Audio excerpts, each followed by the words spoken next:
Welcome to Burnin' Daylight, the only podcast for the working cowboy.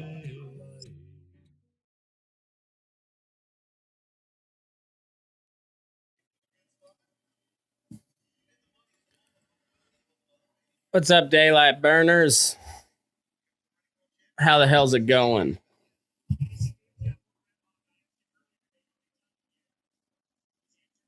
We got round one starting right meow. Well, a little bit into round one, but Steve Kenyon going on my feed right now. Got a nice ride. Not a real tough horse. Kind of a jump kick. It's a good to show off on one, though. Seems like. I'm going to act like I'm an actual rodeo judge. We got a few people supposed to join us here later. We'll see. Trying to get all my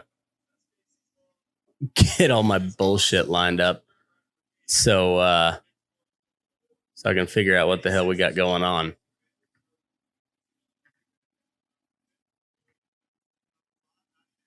Caleb Bennett out of Corvallis, Montana on Papa Top, the Bronc.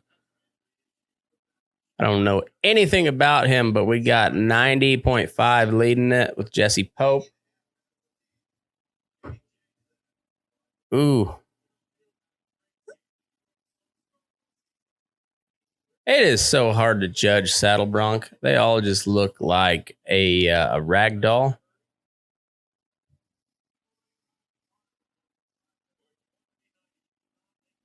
He's it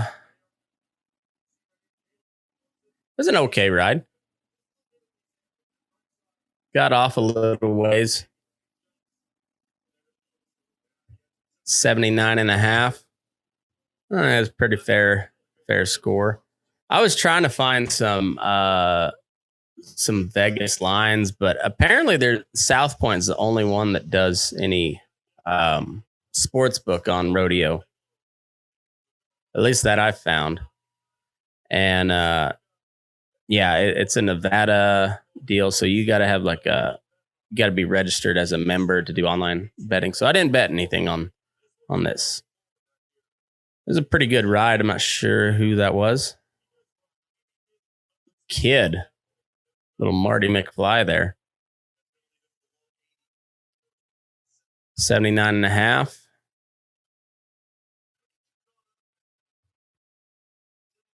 That was Tim O'Connell, I guess. All right. Oh, no. Tilden Hooper's leading it. Or I think that's the world standings. I don't know.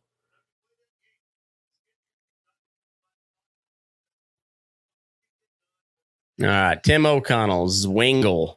Hell of a name of a town. Zwingle, Iowa. It's disputed as to whether or not Iowa is a real place. I have a sister that allegedly lives there. I've never been, so I can't verify firsthand knowledge whether Iowa is a real place.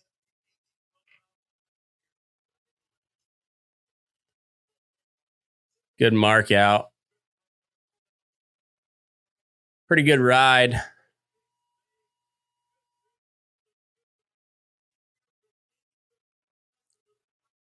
Not a real tough horse, but it was a good ride. Should be a pretty decent score in the 80s at least.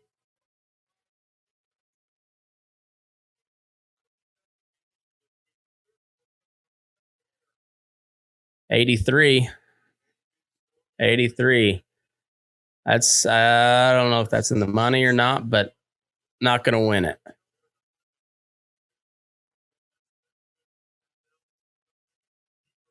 Tilden Hooper, number one in the world out of Carthage, Texas, on a bronc called Straight Moonshine. J-Bar J contractor. I'm sure some of you folks will know what that means. I couldn't tell you. Crown Royal shirt. Looking like a pimp. Purple leggings. Lost his hat, but he's got plenty of hair to make up for it. Kind of an ugly ride. Not going to lie. covered.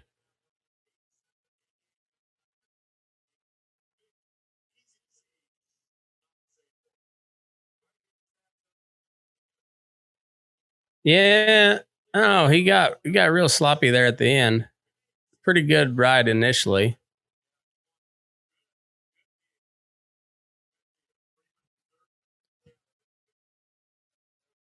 $78. Yeah. And with the re-ride option. Look at him go. Long flowing locks. Looking straight like he's coming straight out of a roadhouse or some shit.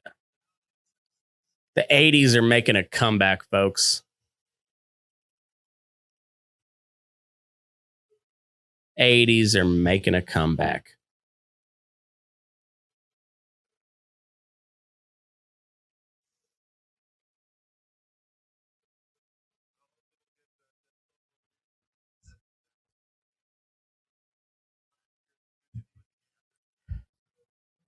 Well, I hope everybody's had a good week. My wife was. Oh, hey, baby. You don't want to come on camera? No. All right. Row out. Thank you. Row was giving me a hard time for being. She said I was selling out or something, or I was pandering. I don't know. I don't typically watch the NFR real closely because I just don't watch really any sports all that closely anymore. But the NFR was always such a pain in the ass, and it still is because it started at 5:45 my time, and I got home in time, but I hadn't seen the crew at all today, and so getting to visit with everybody and whatnot in time to, and then still start it in time didn't work out so well. Tanner Miller's supposed to be coming on here in a few minutes, but he must still be working too. That's what I'm saying. NFR always starts at a bad time. All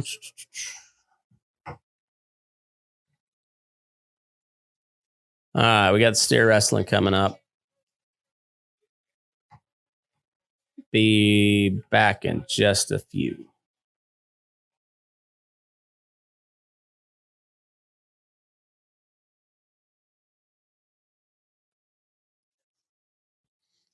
We're back with Curtis Cassidy on the steer wrestling.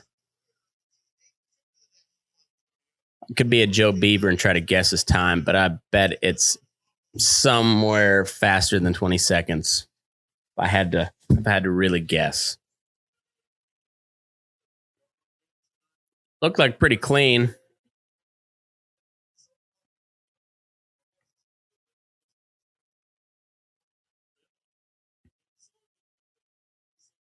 I wonder how many guys ride the same horse tonight.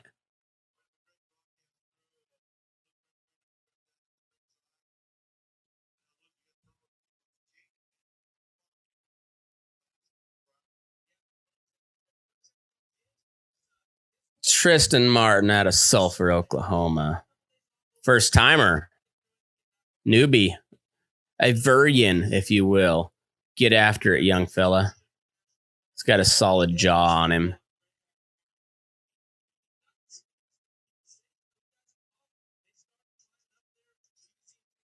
Got on him kind of quick. Nice run. That was a good run.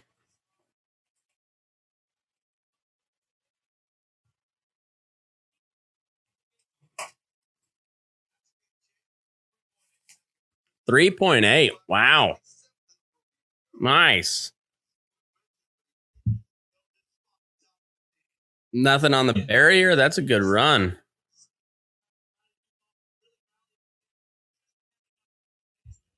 Branquino. He looks like he's lost weight since he was competing. Stetson Jorgensen. The most Western Swedish name ever. I bet he's from up in like the Dakotas.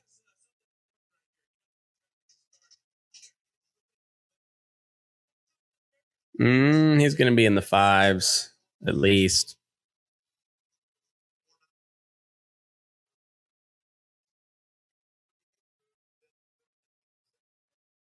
Oh shit, we got maple syrup, man.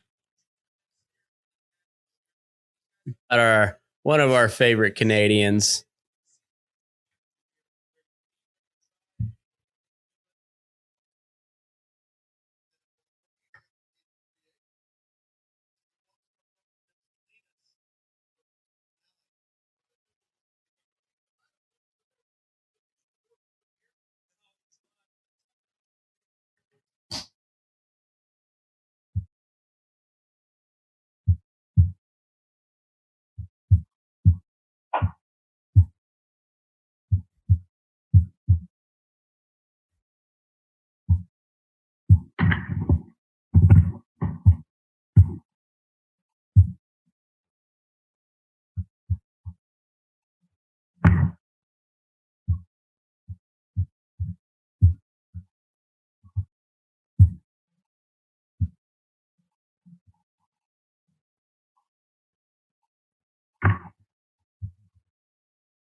Cedric, what's up, buddy? Here. I was wondering, I couldn't hear you for a minute. I couldn't. I don't know. It muted for some reason. I was just saying that Rowdy Parrot is the guy that just went. That's a great porn name. Yeah. That's for sure. I mean, might be one of the best porn names I've seen in a while. Oh yeah. I don't know. I don't know what his score was. He's not winning it though. I think it was probably in the mid. Rowdy Parrot 4-7. Yeah, high 4s. So we got 4-7. Riley Duvall with a 3-7, Tristan Martin a 3-8, and then Rowdy Parrot shaking his dick around at 4-7.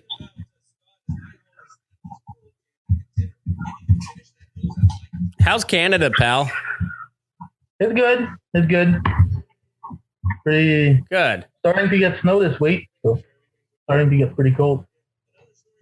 Who won the bareback? I don't know. I was trying to fix the computer so it worked, so I didn't see it. Let me see. I'll pull it up right now. I've got so much shit going on. Got computer, iPad, phone. You're busy, man. I don't even know how to run any of it. It's ridiculous. Crazy. We got a 5-0 for this dude. Yep.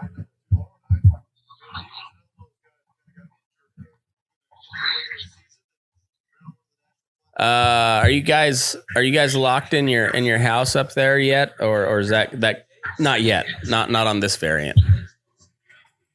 What do you mean?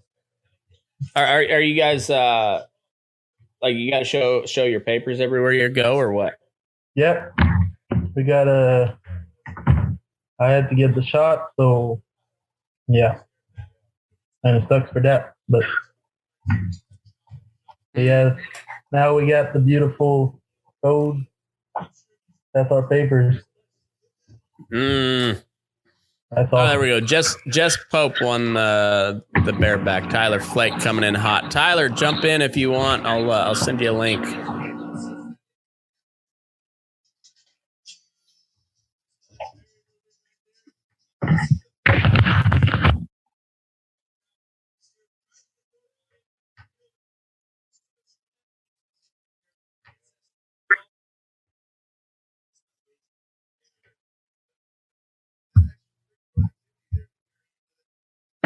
That one was tough. Oh man, that steer did not want to go. Yeah, Fuck didn't that want to lay steer. down. Fuck that steer. Nobody likes that steer. Kill him. Are they getting smaller every year, or is it just me? I haven't paid any attention. I don't know. I honestly couldn't tell you.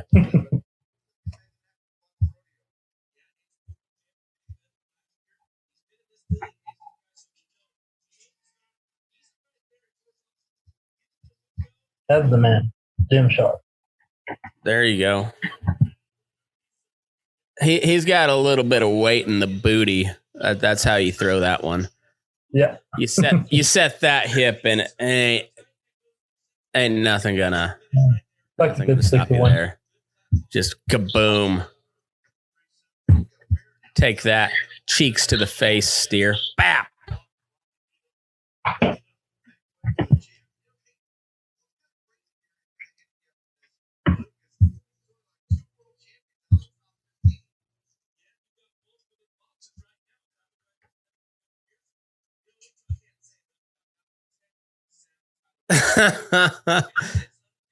Oh, Colt Farrington. I know your pain, man. I was trying to get I procrastinated as I'm one to do.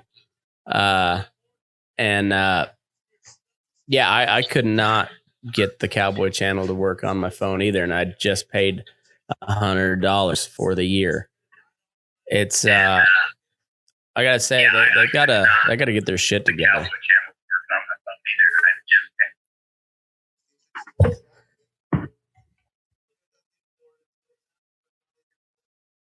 Oh, how man! I just feel old watching these kids. They're no kids. I'm starting to feel too, but shit. Yeah, I know what you mean. Stockton Graves. I know this guy. He's out of Alpha. I don't know him, but I know of him. He's one at least I recognize. Yeah. So what's next after roping? I think we have tie down next. Yeah. I believe so.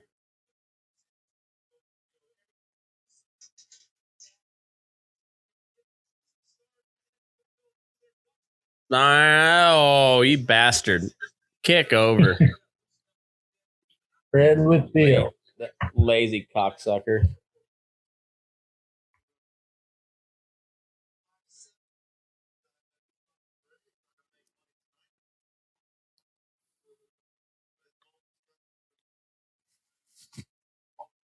What's winning this? I haven't even seen what's winning it.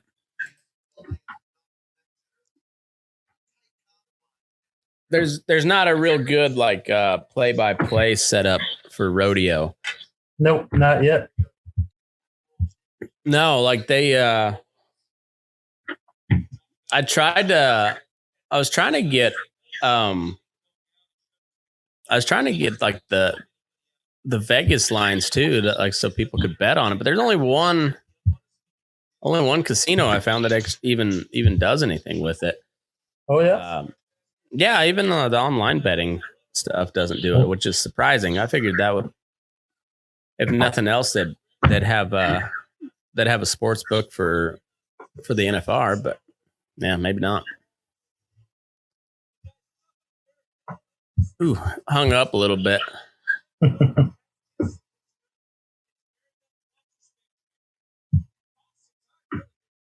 How far are you from Vegas? About 6 hours. Okay. Quite a drive. Yeah, we're not real close. We're kind of in the like right where Nevada bends south. We're like right there. Okay.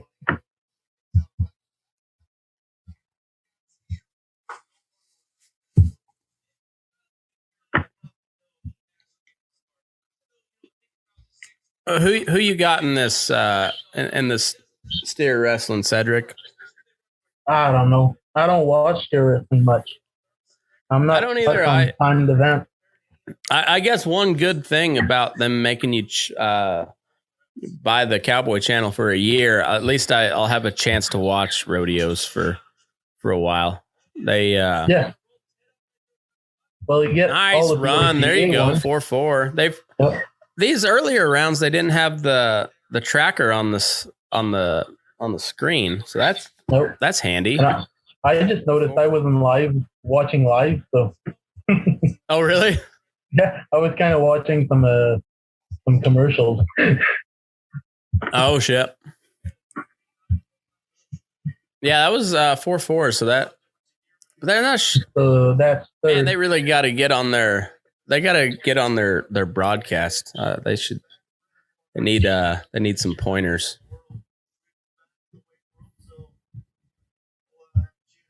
Like they need the leaderboard on the side right now. Jesse Brown out of Baker City, Oregon. That's not terribly far. 3-7's winning it. That's gonna be fast. Dirk Tavener. 4-5. So he's fourth.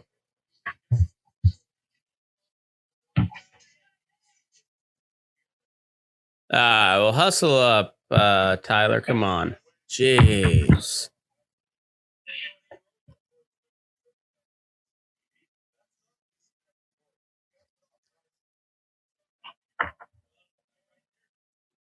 Man. That horse faded. Yeah.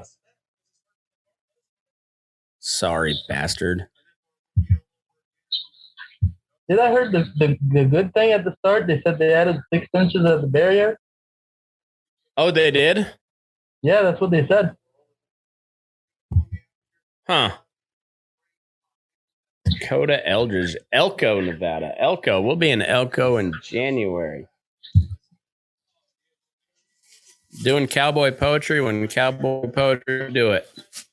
I think I'm going to try to make it. Are you really? I would love to go there at least once. Hell yeah, man. Hell yeah, that'd be awesome. Yeah, I'd love it. It's going to be a fun time. Yeah. That would be nice. That was a sorry ass steer for Dakota Eldridge. Yeah, bad fall. That was a good run. And that steer fucked him. Yeah.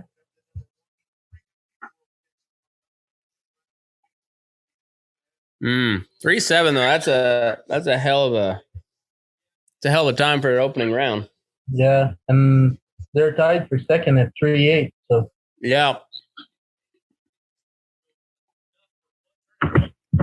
I wonder how many of them are riding the same horse though. I don't know, huh? They probably got all the horses there.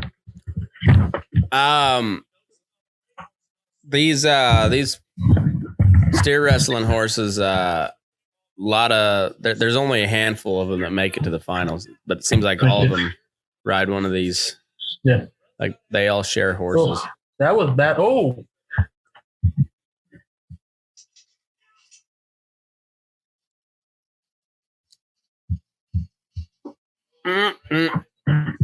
man, that was a soggy bitch. Yeah, she didn't want to flip.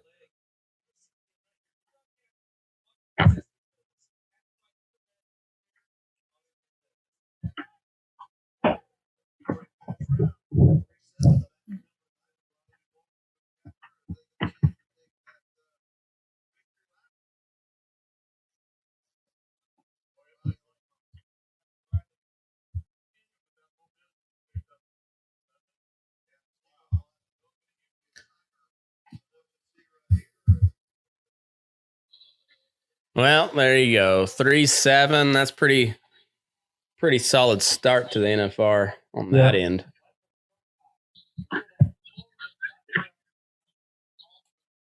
Ooh.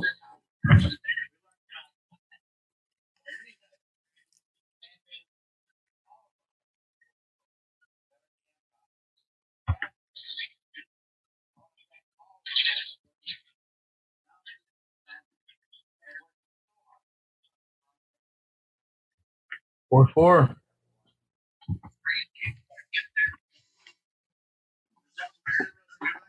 Tied for fourth.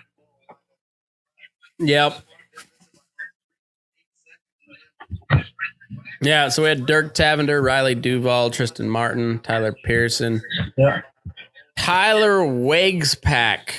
That's a mouthful. And Jesse Wagspack. Wagoose Pack. You think he's Japanese? Wagspack. I think that's how it's said. Wagispack. Well, he sounds like a North Country fella.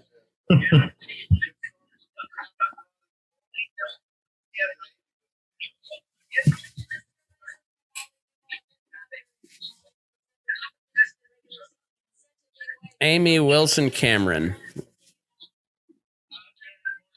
I love watching the steer wrestlers. They're all just kind of tubby. Yeah.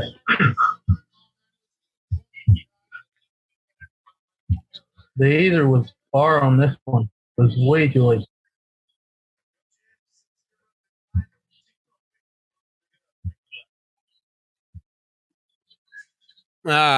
Team roping coming up. Ooh. I'm gonna invite another guy on here too. See if you Eli, get your ass on here if you want to.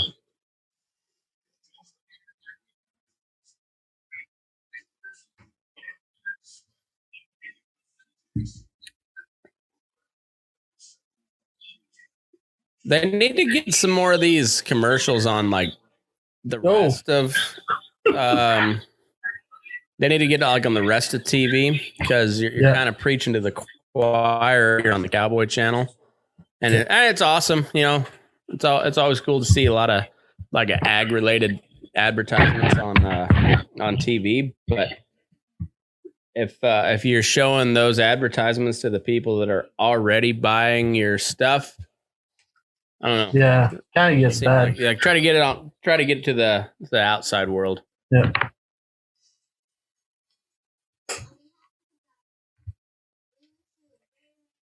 That last one didn't want to lay down at all. No. Yeah. All right. You're a ways behind me. Are you still on steer wrestling? Yeah. Oh man. The first team. All right. Well, the first team's setting up for now for the team roping. Okay. Yeah, we're on commercial break for team roping over here. I got the first team in the box. Oh, okay. Maybe you're ahead of me. I don't know. Maybe.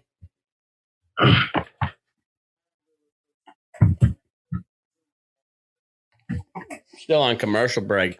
You know, in America, we love our commercials, so gotta sell that shit. No,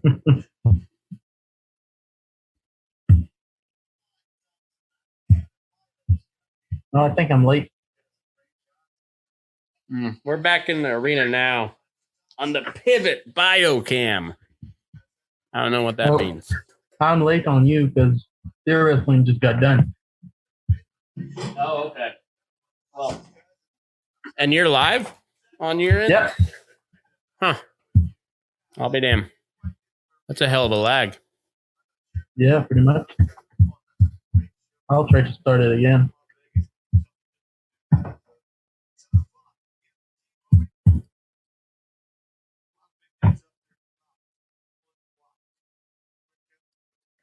Now I'm good. And Quinn Kessler. Black horse? Yeah, we got a black horse on the head side and a looks like a sorrel on the heels. I'm live now. 4-8. 4-8. That's pretty decent run.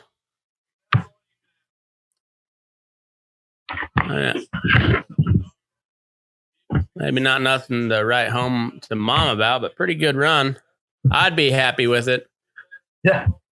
I'd be happy just to get there. Yeah.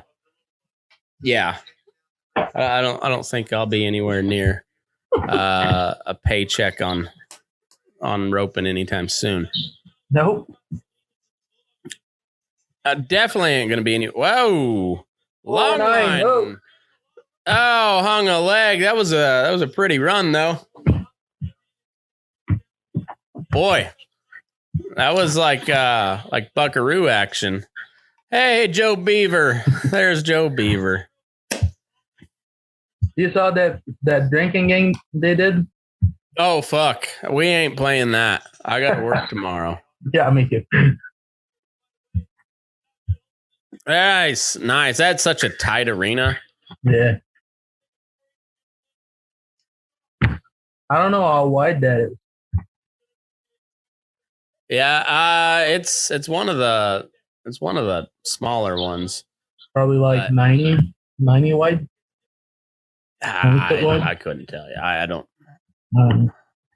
I'm not well versed on that.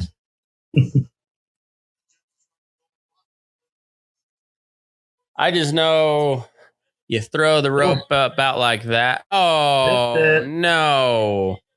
Missed the dally. Get a dally, man. Oh man.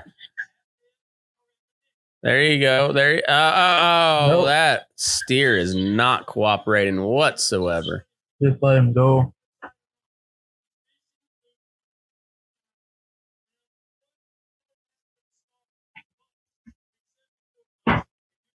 Well,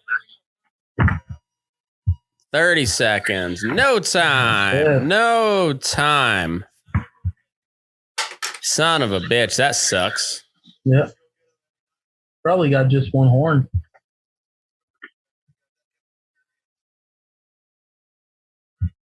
That steer didn't. You'll have that on them big jobs.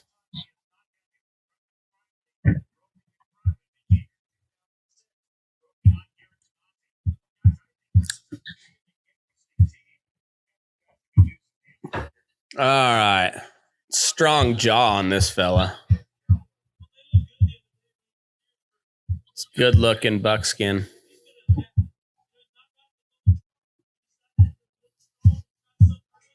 Nice loop. Nice. Get a handle. Nice. 4-9. Man. That was good.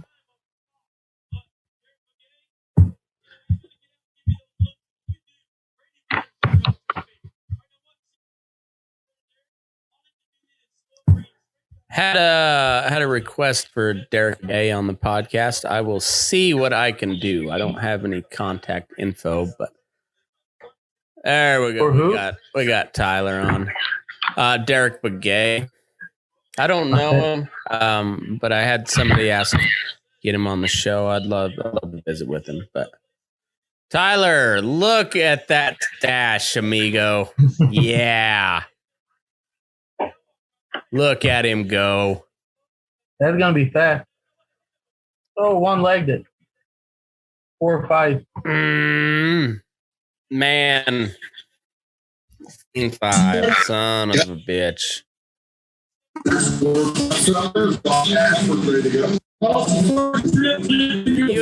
You in a sale barn or you in a bar, Tyler? In the home bar tonight. Nice. I like it. It costs too much to go to those other ones. Man. Not bad right now. It's 52 degrees a day, a little bit of wind, but not bad. A lot of mud. All right on. Yeah, we had a little bit of mud. It was none of it natural. We had a water line break, so we've got a little bit of mud, but that's about the only water we get. Good time. Wonderful. Yeah. Batteries die, water lines break. No, never. Oh, no time. Who was that? Who you got in this team roping? Tyler, you probably follow this a little closer than I do. I do not watch any of this, honestly, until the NFR comes around. That's the same way with me, and I don't watch much of the NFR usually either. I was telling Cedric, well, you probably heard it, but it starts at awkward times for me. It's either too early or too late, or who knows what the fuck. It's too damn early for you, and it don't start till almost 9 o'clock here. We're just getting wound down. Right. That's all right. But I don't know. I don't think you can truly have an NFR outside of Vegas. You know, they tried it before. And, No. And I heard good things about Texas, but I heard a whole lot more saying that that needs to be in Vegas. Yeah, I think we lost Tyler. He'll be back. He'll be back. There you go. Nice run, 4-0. Oh shit! Yeah, that was awesome. Yep. That was a hell of a run. That ought to win the round. Man, nice. Yeah. There you go, kid. That was nice. Jake Long and Clay Tryan, these guys ought to be pretty good, I'd imagine. That first round, that they go in descend, or the bottom man goes up first. Oh, you missed it. What's that? I think on the first round, they if you're number 15 in the world, your bottom place, you go first. I think that's how that works. Yeah, I think that's how it goes every year. Like if you're number one in the world, rankings, you're last to go. I think maybe, but I'm not for sure. That's how it goes the first round. Yeah.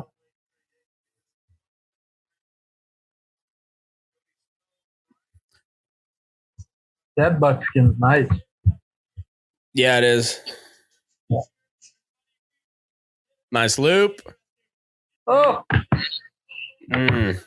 Took an extra swing and still took an extra swing and still hung a leg. Dang it. Yeah.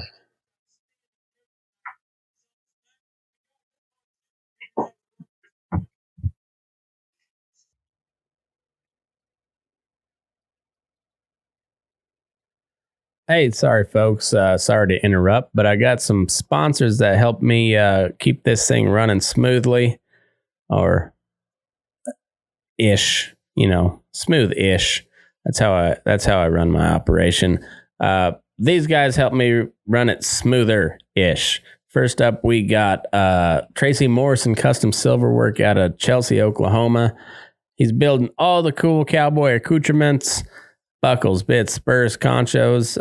Does a really, really nice job engraving. He built a set of spurs for a giveaway here. He's building me a set of spurs right now. And I just recently decided to go full-time into this silverworking business. So make sure you go give him all your support. Check him out on Facebook and Instagram. Tracy Morrison, that's Tracie. Tracy Morrison Custom Silverwork. I'm not quite sure what his handle is, but search him, you'll find him, and or just look. Anytime I post an episode, make sure you click on the post, and you'll be able to see who I tagged in, and I'll tag all the sponsors. So, Tracy Morrison Custom Silverwork. Next up, we got Scott Jason Hall's Rocky Mountain Jewelry. Scott is. What can Scott not do? He's a buckaroo cowboy. He's a silversmith. He's an engraver, and he's an all-around complete metalsmith. That includes gold and silversmithing, blacksmithing, repoussé. If you don't know what the hell that is, that's stone cutting and setting. And he also does pen and ink artwork. So check him out. This guy, I don't know how he finds time to do all this stuff, but he's one of the better silversmith engravers that you'll find out there, and just does really, really good work. He's a friend of the show. He's a friend of mine. Check him out, Scott Jason Hall on Facebook and Instagram. Hall's Rocky Mountain Jewelry. And him and his wife got their own Instagram page at Cow Camp Life, and check him out. Make sure you let him know you heard about it on Burnin Daylight. Next up, we got a new sponsor to the show, Brittany Hesseltine and Square Top Leather. She is building custom leather gear. Shaps, whether it be shotguns, bat wings, chinks, armitas, head stalls, reins, brass collars, all the good leather work. I don't think she builds saddles yet, but all the other type of stuff, I bet you she can build it, and she'll build it how you want it. Built for the working cowboy. Price for the working cowboy. You can find her on Facebook, Brittany Hesseltine, and I'm not sure if she's got a Facebook page or not. Let me check real quick. Square top leather. Really nice gal. Square top leather and design. Yep, she's got a page there on Facebook. So check her out. Let her know you heard about it on Burnin Daylight. She's building me a really nice. Well, I don't know they're real nice. I'm assuming they're real nice because I've seen a lot of her work. But we're we'll put together a really cool design on a set of shotguns. So I'm really excited to see what she put together. And go check out her work, Square Top Leather and Design. Next up, we've got Greens Reserve Hemp Snuff, 100% natural, 100% hemp, no THC in it. And it's if you're looking to quit chewing or you're just looking for an alternative, something, this is really good stuff. It's the stuff the natural is what I chew, and it's tastes kind of like a straight flavored tobacco, so Skull Straight, Copenhagen Straight, something like that. They also have a menthol flavor. It's really good stuff. And if you're looking to quit chewing or you're just looking for something else, I do it. I put this stuff in when I'm recording podcasts. It helps me focus a little bit. And anyway, good stuff. Greens Reserve, that's GREENES, reserve.com/shop. Use the promo code MattGR. You'll get $1 off a roll, or $5 off a can, $5 off a roll. MattGR at greensreserve.com/shop. And if you don't like hearing all these ads, I understand. Head over to patreon.com/burnin daylight. You'll get bonus content. You'll get every podcast that I put out, you'll get a couple hours early. And sometimes you'll just get unseen content that I don't put out to the public. And going to do a few more of those starting in this next year. Give the Patreon subscribers a little extra. Now, you also get access to a drawing that I try to do once a month. We do a giveaway, different makers and whatnot. We gave away a bit. We gave away some jeans. We gave away a rope. Gave away a bunch of stuff. So anyway, head over to patreon.com/burnin daylight. You can find out all the details there. Now let's get back into the show.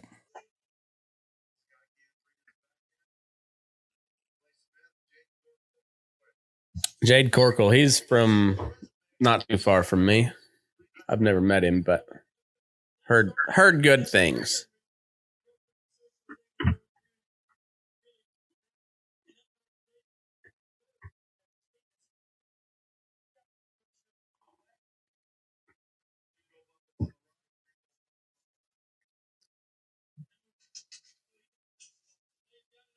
Nice loop. Not a great handle, but not a great handle. It was a good head loop, but yeah.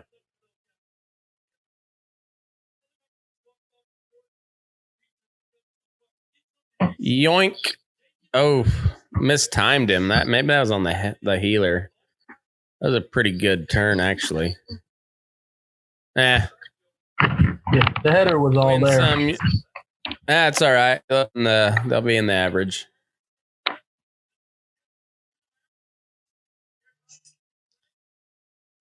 That's a hard arena to rope in, though. Yeah.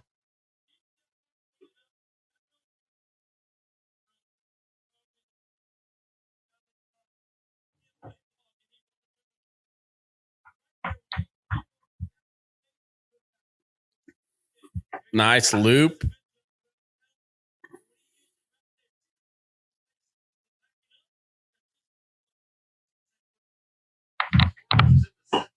4-4. What's the arena record? Do you guys know? I don't know. I'll pull it up. These guys are going to win. Oh. Yeah.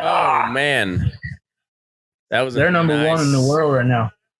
That was a nice setup, but did not quite stretch like they wanted to. So I guess they're the last. Nice loop. And he even took an extra swing on that heel loop. Yeah, they just didn't. That steer didn't want to stretch very bad.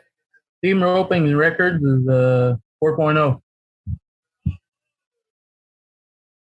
For the Thomas and Mack? Yeah. Really? Huh.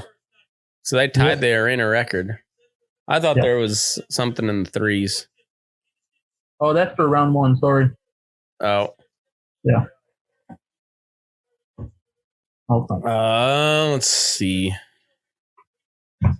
Media guide.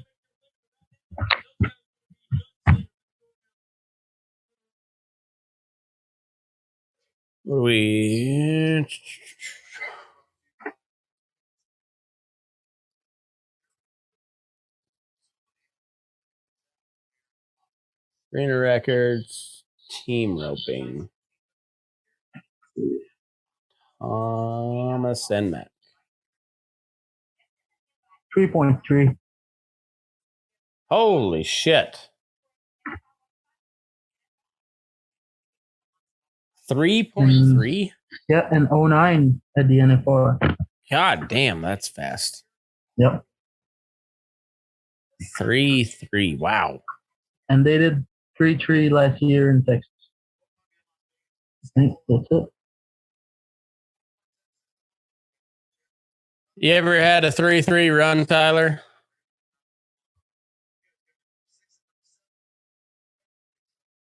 No, I'm guessing not. Tyler Wade, Trey Yates, 4-0. Also a pretty good start for the NFR. Yeah.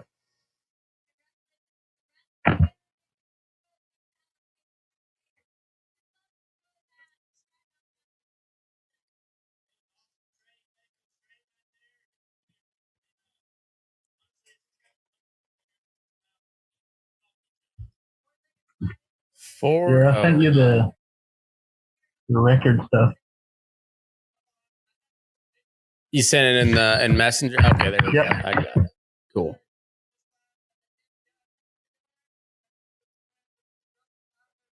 I think 98's the record on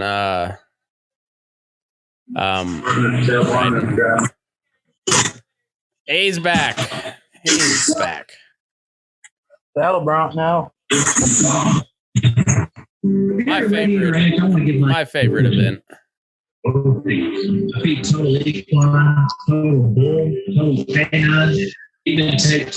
that my audio working now? Sign? You're good now. There we go. You ever have a 3-3 team rope and run, Tyler? No, I said I'm lucky to have a 3 minute. And that's when I realized you weren't hearing me. I'm about the same way. I like a 3 loop minimum for me. Give me 3 acres, I might get there. Yeah, 3 acres, 3 loops, 3 days, and I'm your guy.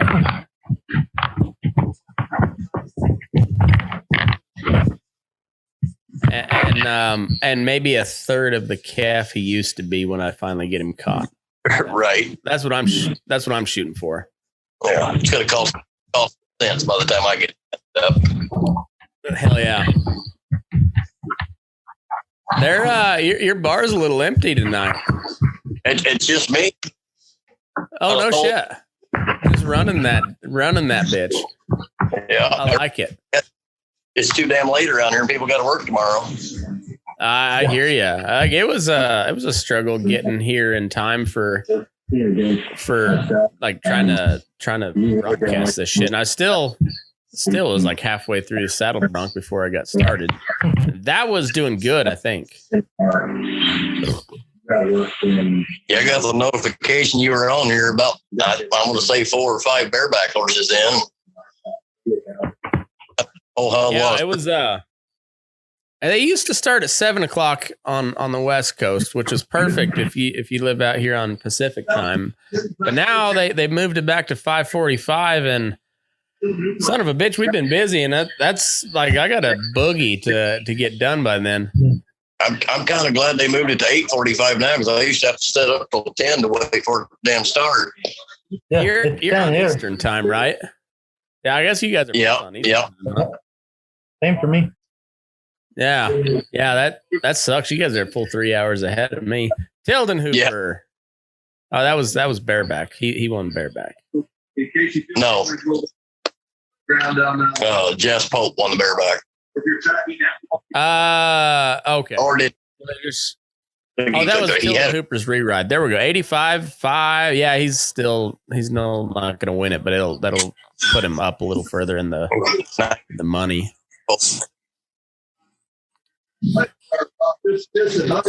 Hey, I fucking figured it out. There we go. I'm here. What's happening, going man? on, fellas?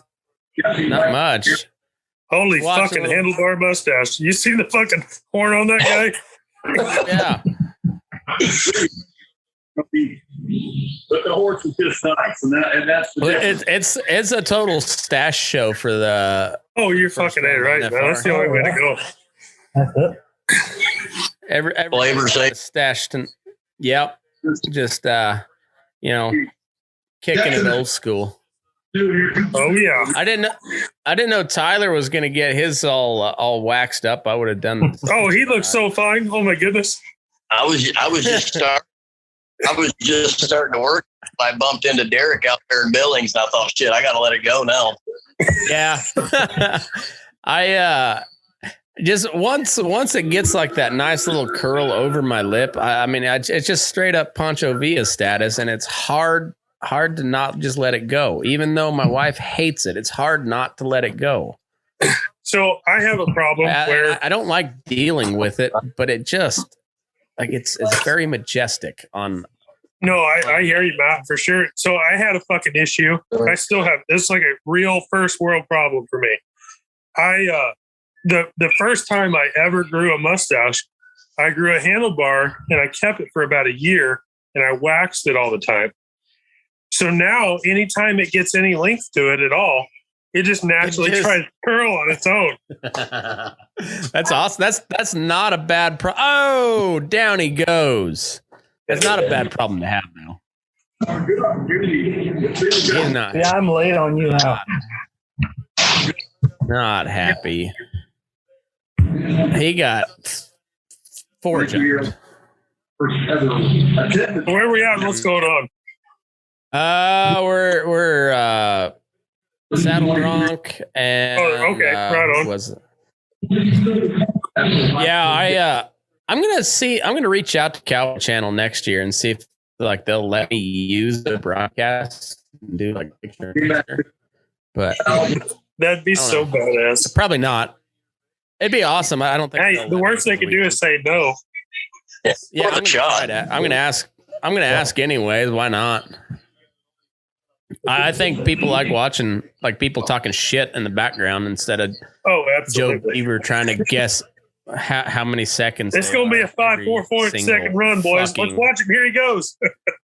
Fucking Joe Beaver. Oh, and he'll name off from 4.5 to 5.6, and he'll go by tenths the whole fucking every way. Single freaking time. I know it. There you go. Get it. Get to the front. Get to the nice ride. That's gonna be the low Yeah, that was not a great horse, but he worked it for that. No, the horse was strong at the beginning. Yeah, and then he kind of petered out, but like those first couple jumps, that was a hell of a ride, and then it was kind of a rocking horse after that. But that was a nice ride. 81. If that horse would have kept it up all the way through, that would have been a really nice 82. ride. 83 and a half. Ain't bad. 83 and a half is pretty good first round fucking score though. Yeah. I mean, you Wade make 83 and a half all 10 days. Is anybody not a fan of Wade Sundell? Well, spoiler, he gets fucked off at 2.2. You think so? Oh, damn it. You're ahead. Yeah, I've got like a freaking 10-second jump here. God damn it. Oh, you bastard. 2.26. Damn it, Wade. Well, anyway, does anybody not like Wade Sundell though? That guy just like he's just I'm gonna get fucked If or something in the neck. Oh, I'd love to see Wade beat on one, man. There's nothing better than that. Yeah. He's badass. My little boy started riding cheap, and my dad asked me, he's like, what are you going to do when he wants to ride bulls and shit? And I said, I'm going to send him to Wade's house twice a year and hope he changes his mind.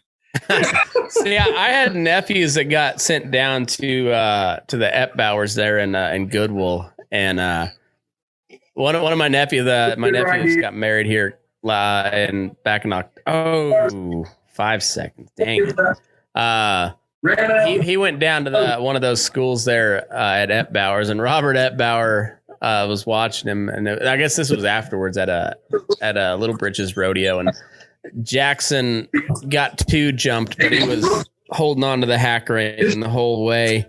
Yeah. Old Robert Epbauer is like, well, one thing for sure, he don't know when the hell to let go, and that's a pretty good thing in bronc riding. I guess that's worth something. That's a pretty good start.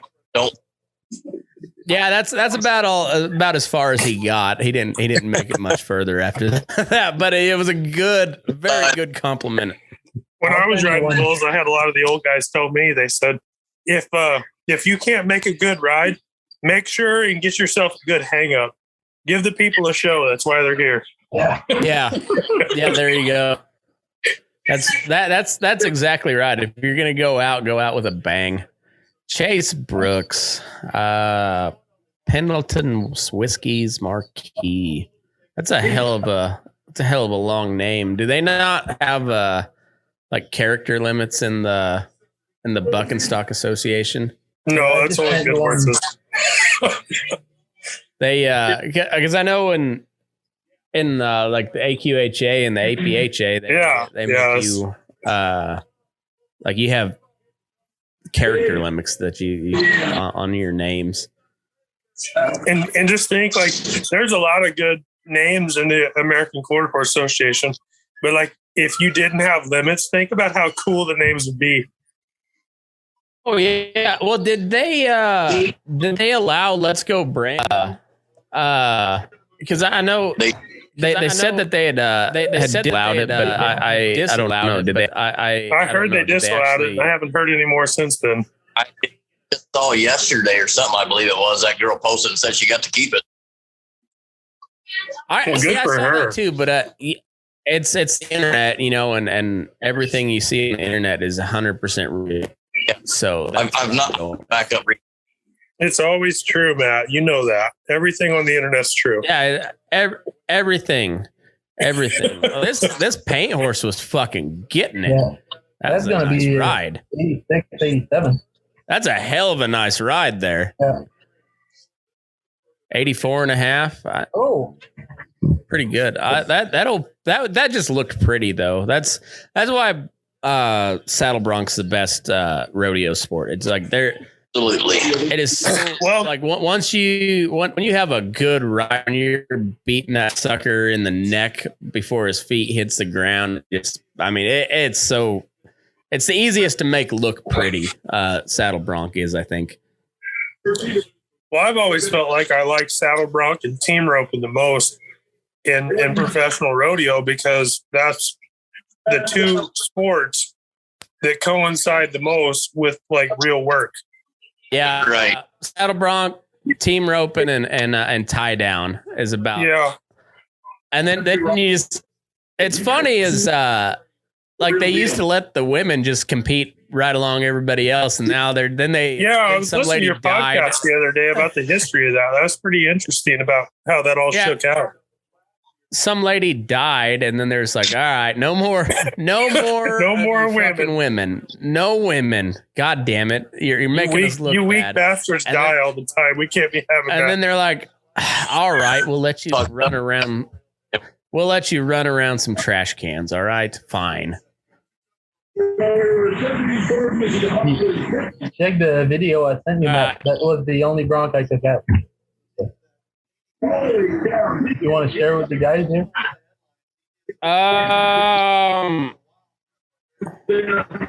Let's wait for. Oh, nice fucking ride. Nice. That's tough. That was a good ride. Yeah. I'm like your dog in the pickup truck, fellas. I'm the only one that ain't watching it. I'm just along for the ride. That's all right. That's all right. That should be leading. That old paint was nasty. Ooh. Hell yeah. Diving everywhere. What'd they give him? That 88.5. Nice ride, fella. 88.5. That's that pretty was, good. That was score. good. That's leading. Hell yeah. Just my internet's not near fast enough to share that video, Cedric. Yeah. But I'll let you share it. Oh, I can't. I'm not on Facebook. I just got Facebook on my phone. That's it. Well, I'll share it out. I haven't been on any broncs in the arena in a long time.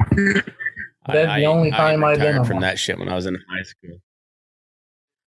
I've been on a lot of horses that buck, but never for competitive. Never in the old big round growl. No, I've been paid for them plenty of times, but I've never won money. It was just like, no, pay me and then I'll ride this. It was just a funny story, Matt. My son this summer he wanted to ride sheeps, and I used to ride youth bulls and stuff with this old boy that had a stock. He was a stock contractor and he put on shows and stuff here local, and I used to ride for him a lot when I was a kid. And my son wanted to ride sheep. So I looked this old boy up to see if he's still doing something. And he's definitely still got something going on. And so I start taking my boy to these deals. And we hadn't seen each other in probably 10 years or something. And we get to bullshitting back and forth. Well, we're sitting there one night and I'm waiting for the sheep ride to start because my boy's mutton busting. And he's a pickup man and an announcer all in one. It's a real great low quality production.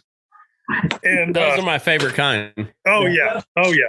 And he trots over to the side of the arena where I was sitting in the bleachers. He was like, "You want to get on one?"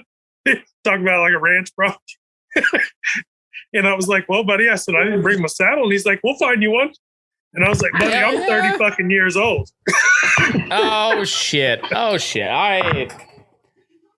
That ain't nothing. 30 years. I mean, shit. Back in my and I got to thinking about that. Day. At the time, I was like, that's a shade too gray to be fighting Indian. But then I heard old Boots talk about when he was 50, and he was like, "Well, I could get by him if I had to." If you're kind of foxy, that's what. Yeah, if I was foxy, I could get by him.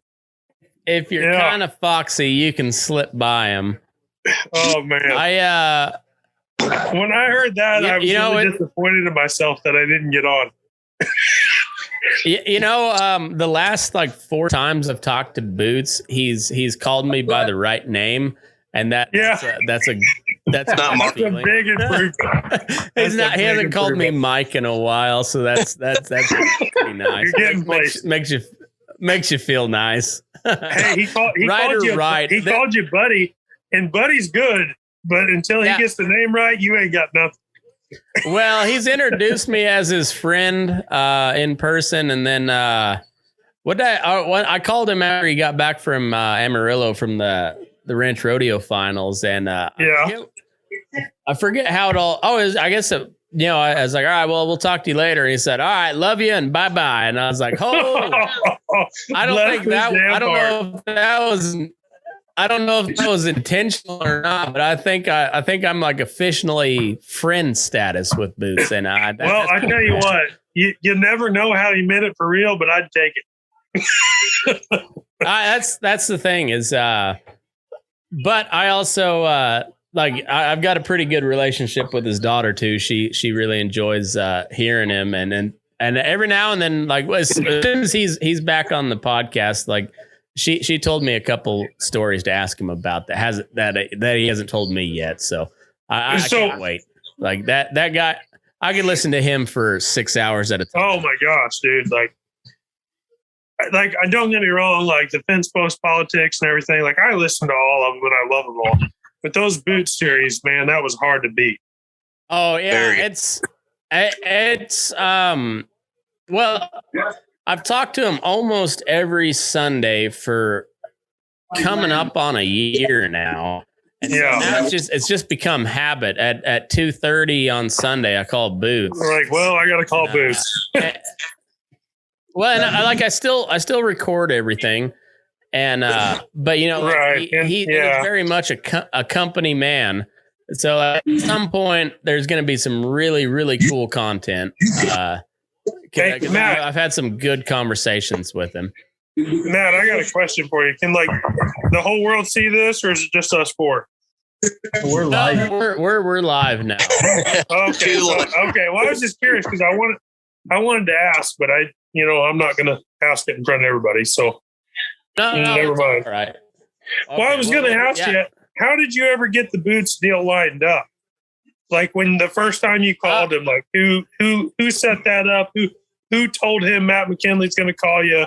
You should talk to him. He's a good guy. Like, how did that ever become a thing? Well, I had 4 or 5 people suggest it, and then I just called down at the 4-6s to the beef operations, and I just left a message, and he came back about an hour later. And is that really how it happened? Very, very suspicious. That is 100% true. You can ask. That is really cool, man. I'll have my coworker on one of these days because he was there when that happened. Because that's all I did was I called down, I left a message, and he called me back, and he was very suspicious. He agreed to it. I said, "Well, I'm gonna kind of be in your area. I'll come down and visit you." And, that's really cool. I didn't realize that's how that started. That's real badass. On him, and he kept answering, so like you've got to like witness me becoming friends with Boots and like kind of getting on his good side, like that. All of that's 100% in real time. Like no, I know that, and that's super awesome. But I never really caught how it got started. And if that's how it started, that's even more badass than I ever thought. Yeah, and well, he told me, said I had a feeling that you kind of knew what you were doing, which I mean, I know cows and horses a little bit, but I'm no hand. I try a little bit, and I can get a job done, but you can get by one if you're feeling catty. If I'm a little foxy, I can slip by one. That's right. I'm no hand. But as he said, he likes talking to cowhands, and so if you get him talking about cowboy shit, you can talk to him for a long time. Well, when that's all you've done your whole life, that's the only thing you know. That's all you want to talk about. 80 years worth of it. It takes 80 fucking years. Yeah, but it takes a guy that's cowboyed a little bit to know what kind of questions to ask too. So that's I think. Oh, absolutely. And I think if I called him up, he probably wouldn't have a whole lot to say to me. But like guys like you that do it every day and for a living, like I think that's where he jives with you so much, is because he knows that you know what I mean. Yeah. Well, you notice on all these other appearances and interviews that he's done, he's told a lot of the same cowboy stories that you hear on my show. Yeah. But you don't hear him talk about Korea with anybody else. You don't hear him talk about hitchhiking down the coast of California. Yeah. Yeah. I think I noticed that. Like I could tell the first couple interviews where he was pretty bracy, and then he started to relax. And then he started telling the real stories, and that's when it got fun. Right. And like when, and I hate to talk shit on Dale Brisby, but if they would have done that one-on-one, that would have been so much better. Like Oh, all those other guys 100%. there, they added nothing to it. No, they didn't. And more than anything, like they were interrupting him when he's telling a story. Just let the man talk. That's all you got to do. Ask him a question. Sit. Well, back like and fuck enjoy. now. We listen to you talk like 2 or 3 times a week, every week. And when we tune in to hear a Boots deal, the less Matt we have, the better. and exactly, and that's what I view way at all. But it's just the more Boots talks, the more we eat it up. Well, and I don't know. I see him as a guy that's going to be in the history books. Years from now. Oh, he will. Oh, you remember like Bill Pickett and guys like that? He's going to be legendary. I know, but you don't have any accounts from them personally. Right. We do. Like we have a chance to hear it right from the horse's mouth, and that's the cool part about it. Yeah, like I don't remember growing up and hearing any Bill Pickett stories. Yeah. Well, or if you do, like they're like third, fourth hand, maybe. It just I never. Somebody told somebody. Yeah. He didn't tell it himself. And that. Yeah, it was something somebody heard him say. That was one of the main reasons why I started doing this entire thing is because some of the best stories I've ever heard, you only hear around a Brandon fire or a campfire or trailers behind the rodeo. Yeah, unless you're there. It's not for the. Yeah, it doesn't get out to the general public, and I think a lot of these stories need to. Yeah, and the first time I ever started listening to Burnin' Daylight, the first couple episodes I listened to was the bull sessions, and that's just everyday work. Love the bulls. Everyday work, hands out there in the United States doing cowboy shit and telling a story about some stuff that happened to them. And if you don't know them personally, you're never going to hear about it. But you brought them to a national stage or a national audience. Yeah, we all get to hear about it. That, but I really modeled that a lot after Joe Rogan, where like Tyler's been on several bull sessions, and he can tell you that and Cedric too. Like we don't have a topic; we just sit down and shoot the shit. Like I don't. There's no agenda. There's no nothing. We're just going to sit down and bullshit. If anything, it's going to be like, let's talk about the nastiest Bronx we've had, or the nastiest Karens, the shitty one. Dealt with.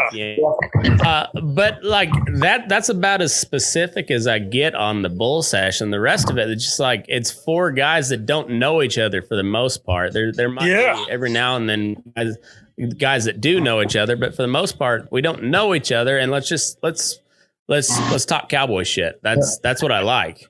The first bull session I ever heard for the first time. The first bull session I ever heard was them folks up in Wyoming. And in the middle of the bull session, the cops showed up because their car was parked in the street. And I was listening to that. This is the first time I've ever listened to Burnin' Daylight ever. And this is the first episode I've ever listened to. And it is utter chaos. Get you right away. And then, the cops and everything, and everybody's laughing and drinking and having a good time or whatever. But after it all kind of settles down, they start telling their stories about raising beef cattle in the backcountry. Well, then it's like, God damn, these are some good stories.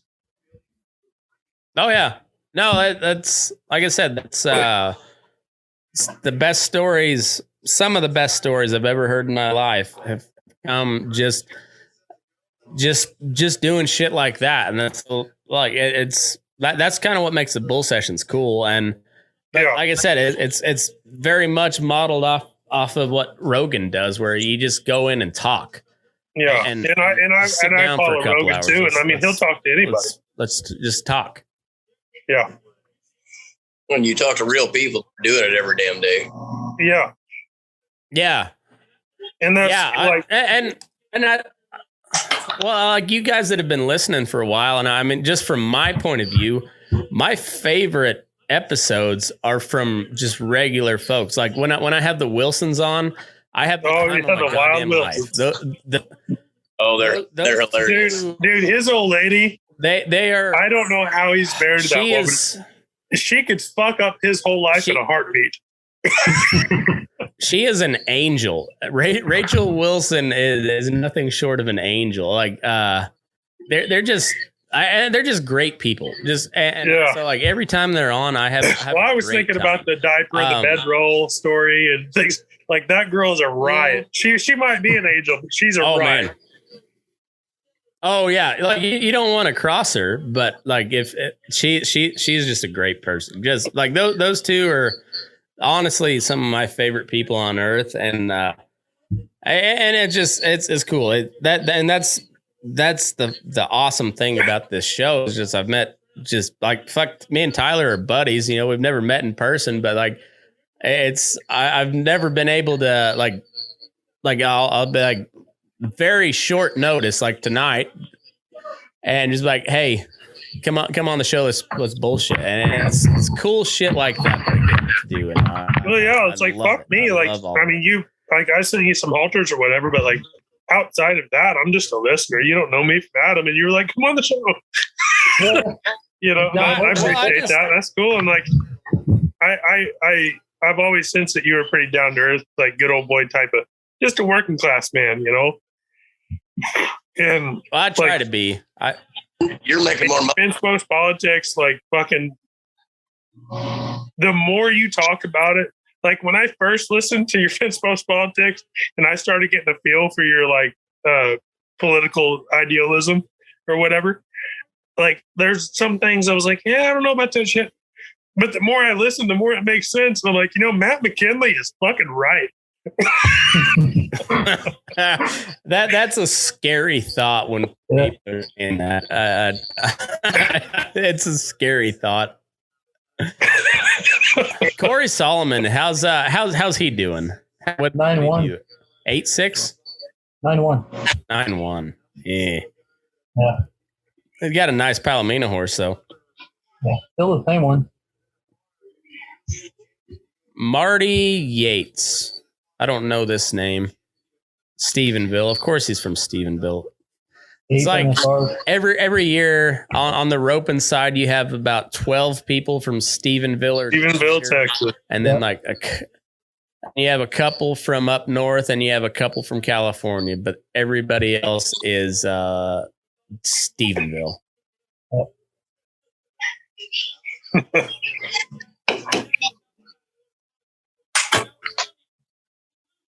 Oh, that's a soggy calf. 10-0. Oh.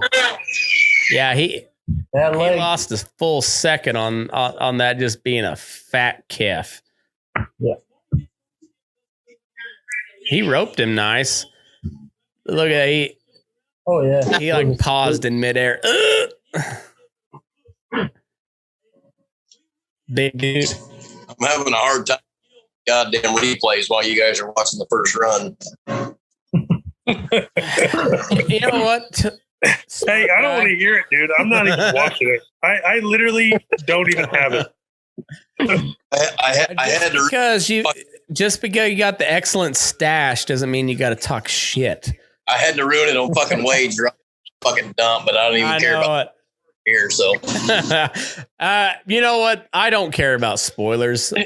I don't care. Fuck your feelings. Fuck old people. Yeah. Seriously, fuck old people. The only reason I turned this was to watch Wade Sundell spank one, and he gets fucking like 2 jumped. Yeah. Oh, and that was not a good. And you know, I like Wade because he's also not. He's not like your traditional Western kid either. He's from Iowa. No. Which, it's like, what kind of corn farming, pig farmer spurs down a bronc? Well, fucking Wade Sundell does, and he does it very well. I live in Missouri, so I'm a huge Wade Sundell fan. Like, go out there and be punchy, buddy. Next cigarette stuck in his head. Are you really from Missouri if you pronounce it Missouri and not Missouri? Missouri. Hey, there's a whole lot of bad culture in this world, but I've been cultured from it. There you go. Fair enough. I'll allow it. I took an English class one time in high school. I've been told that I speak English from time to time. 7-7. Nice run, feller. It's not broken Spanish, is it? What? Ish. Ish.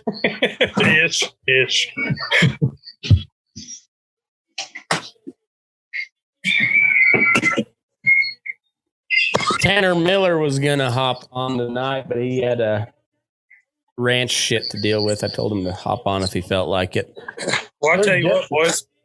This is also kind of the charm of Burnin daylight, because when you deal with working cowboys, you're dealing with shitty internet and very erratic work hours. Yeah. So the cool thing is I typically do all my stuff in the evening, because that's when all the other cowboys will be done. And if they still feel like shooting the shit, then they hop on. If not, then but I very rarely do shit during the day, just because everybody's working. Imagine if you didn't miss that guy. Yeah. And no feeling. They can't keep sitting on them. What was Yeah, jumped right in his arm. He's worked hard to get back here. He missed his string. Yeah. The calf jumped right in his arm. Is this his first NFR? Because that looks like jitters there. I don't know. I want to see Chad Mayfield. Cooper roping before he leaves the box. Pay attention. There you go. Tough Cooper. Is he going to yank on the horse's face? Is he going to spank it and hey, tough Cooper, stop beating your horse, damn it. I got my money on Chad Mayfield. I said that all fucking last year watching this bullshit.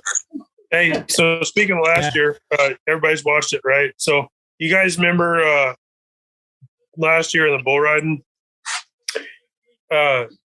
There was a kid, I think they called his hometown from like Arkansas.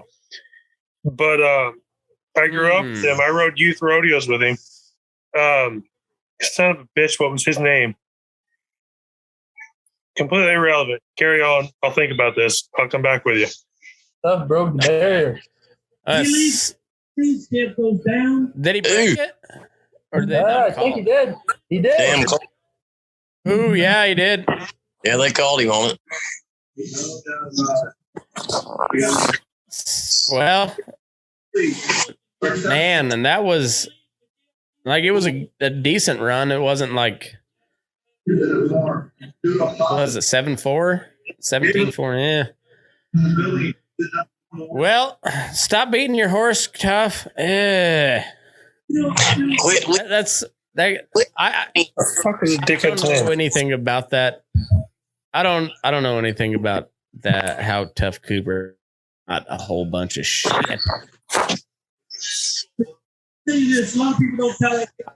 I'm just glad that I'm not on TV when I'm working with horses. You're fucking live in front of the world, but you're not on TV. Yeah. Well,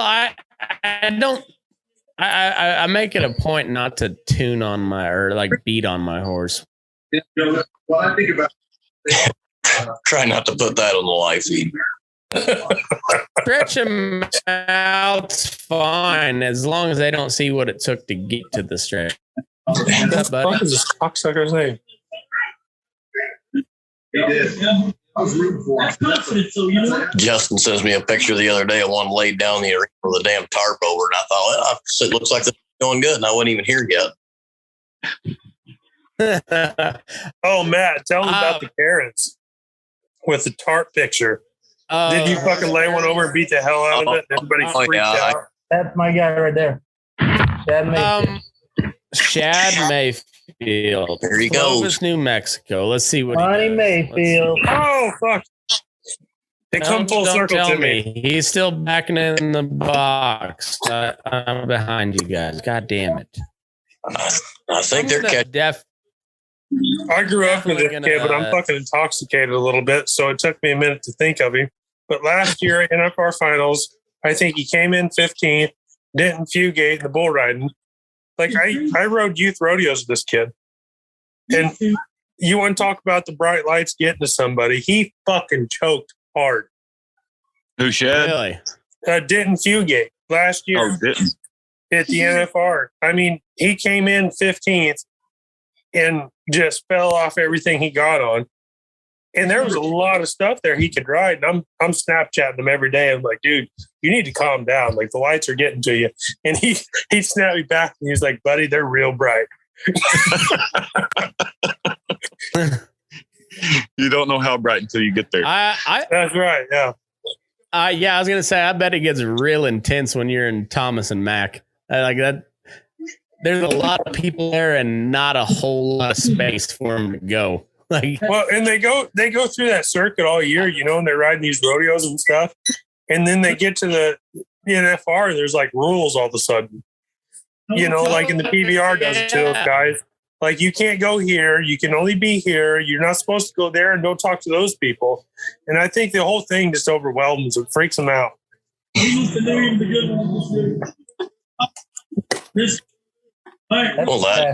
Somebody said we're 35 seconds ahead. Oh wow! Like, somebody else has a worse delay than me. That's impressive. You want Butch front feet off the ground. That's a long read from Smack. He's got to get him off his head from. Who's got Joe Beaver in the background? I hear him. Is he predicting the run? In the head box or the side.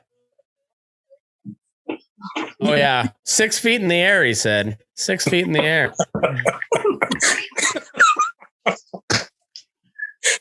Good old Joe. I'm not even watching. That's my goddamn Joe.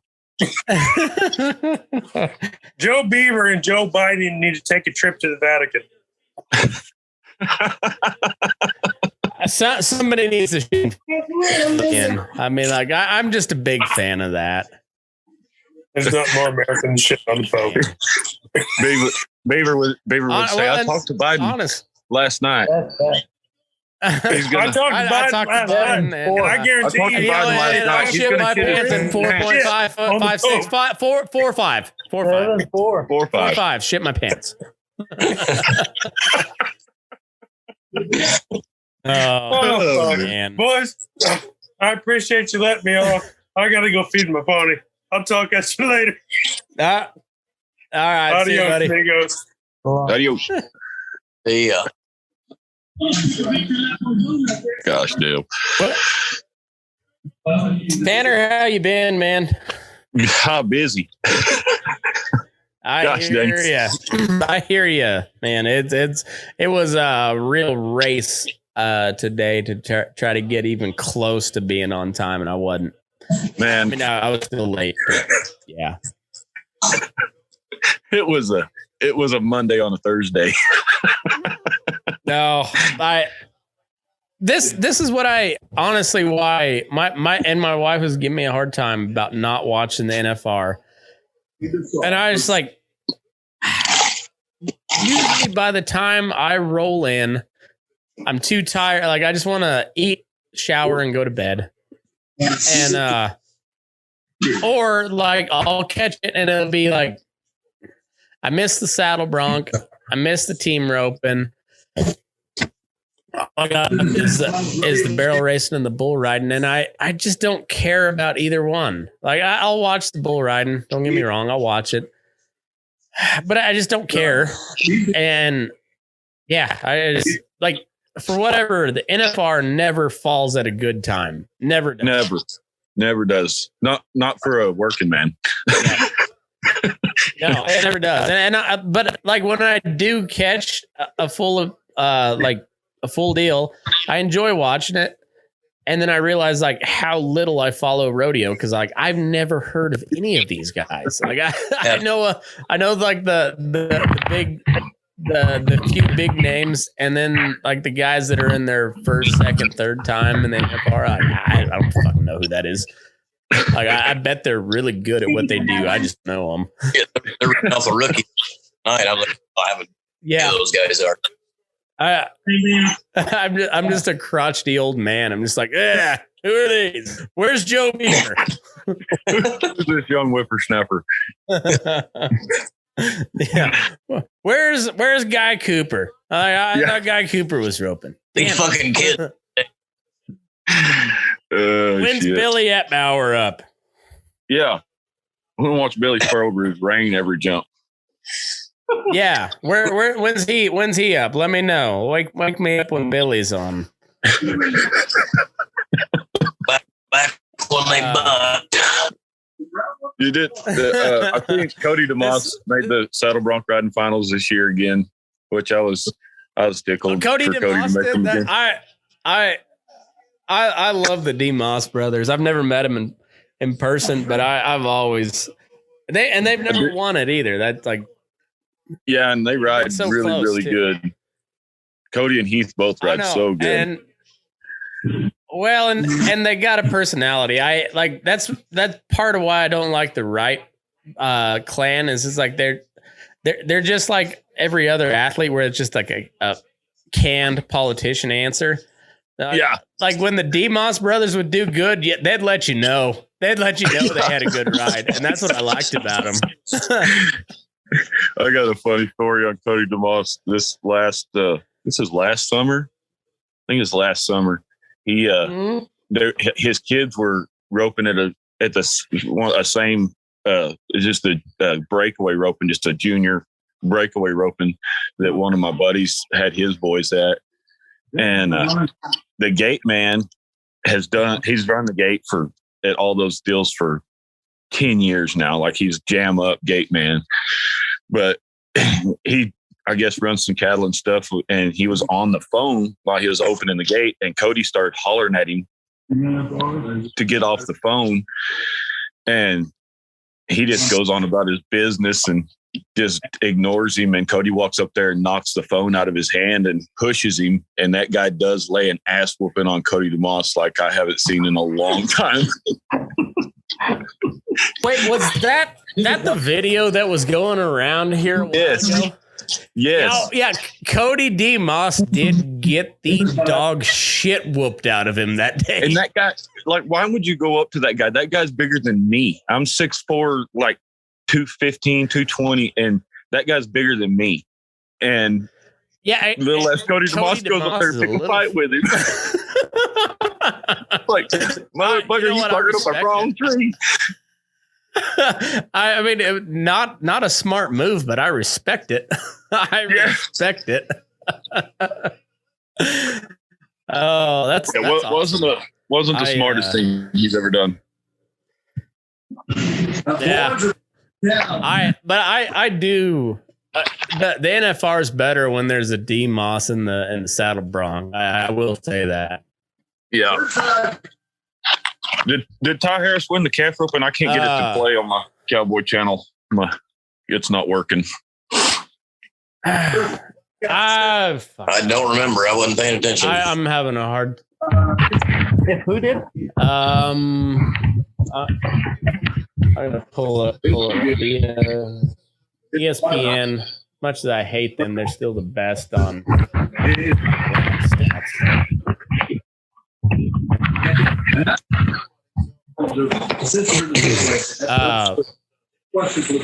I really wish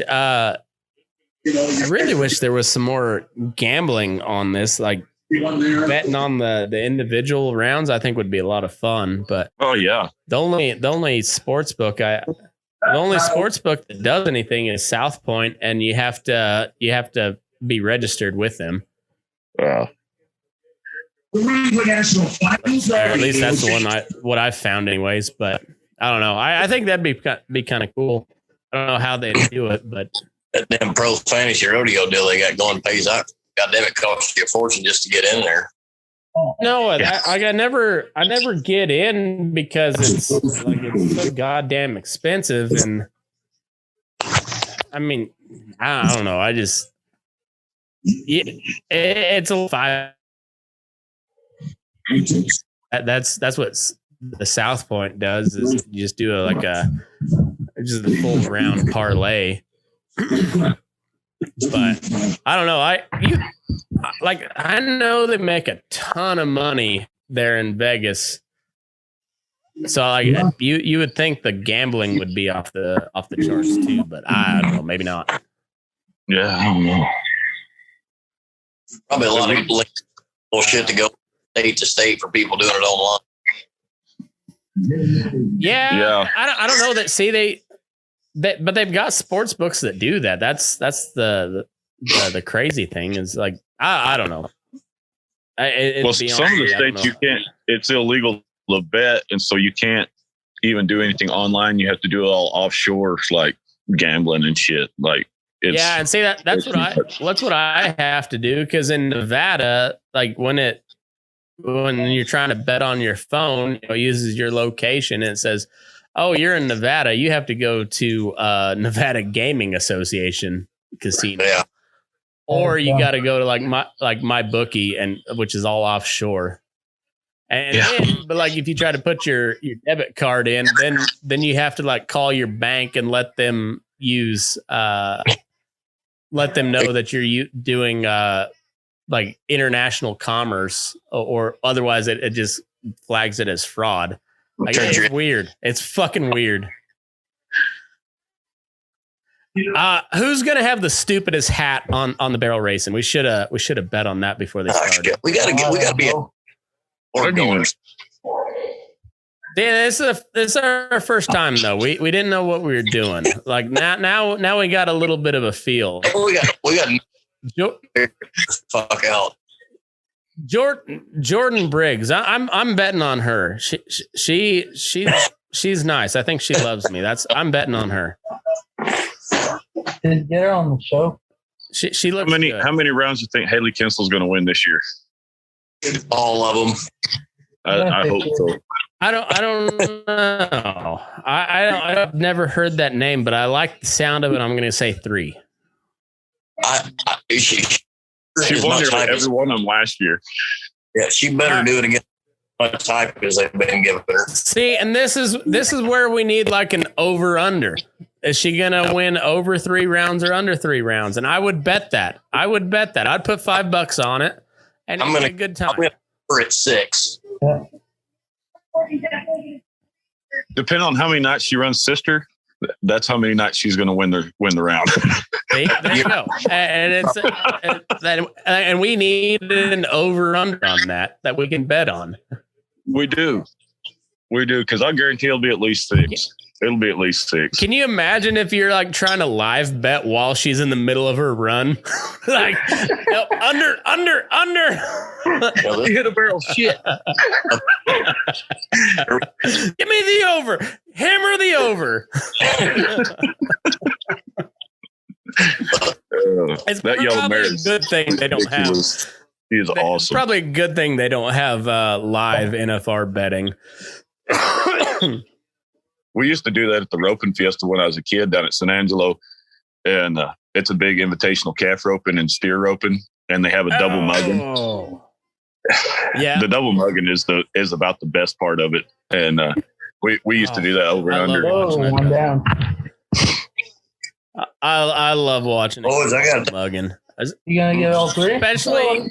Especially if you have like one guy that can rope and everybody else is just strictly ground crew because they don't know what they're doing. And you got a guy that's really handling his rope and nobody that knows how to do anything else. And they're just like trying to jump on the head and it just nothing's working. I love watching that unfold. The way they do it there is you're both in the same box. It's just 2 guys, and you're both tied on hard and fast. And oh shit! And it's just like a calf rope, and they have to pull the barrier rope down, and then it's on like Donkey Kong. And I mean, it's wild, big old caves. It's good watching. But we went to Ranch Rodeo here a couple months ago, and there was some guys that had never, like, they were just team ropers, and they were like weekend warrior team ropers at that. And gosh almighty, you talk about fun watching now. They were getting their asses mauled.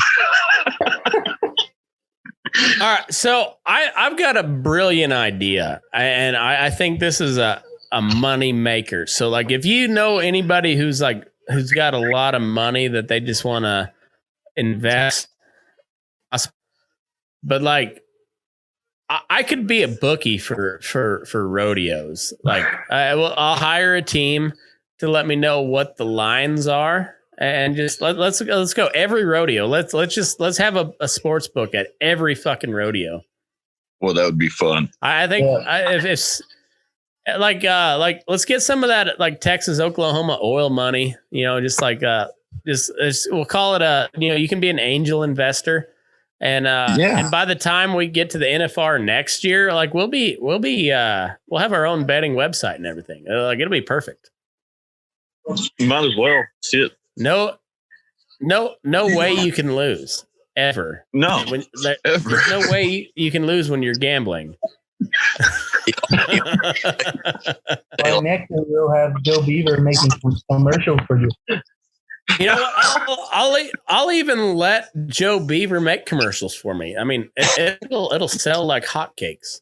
I'll give him a call.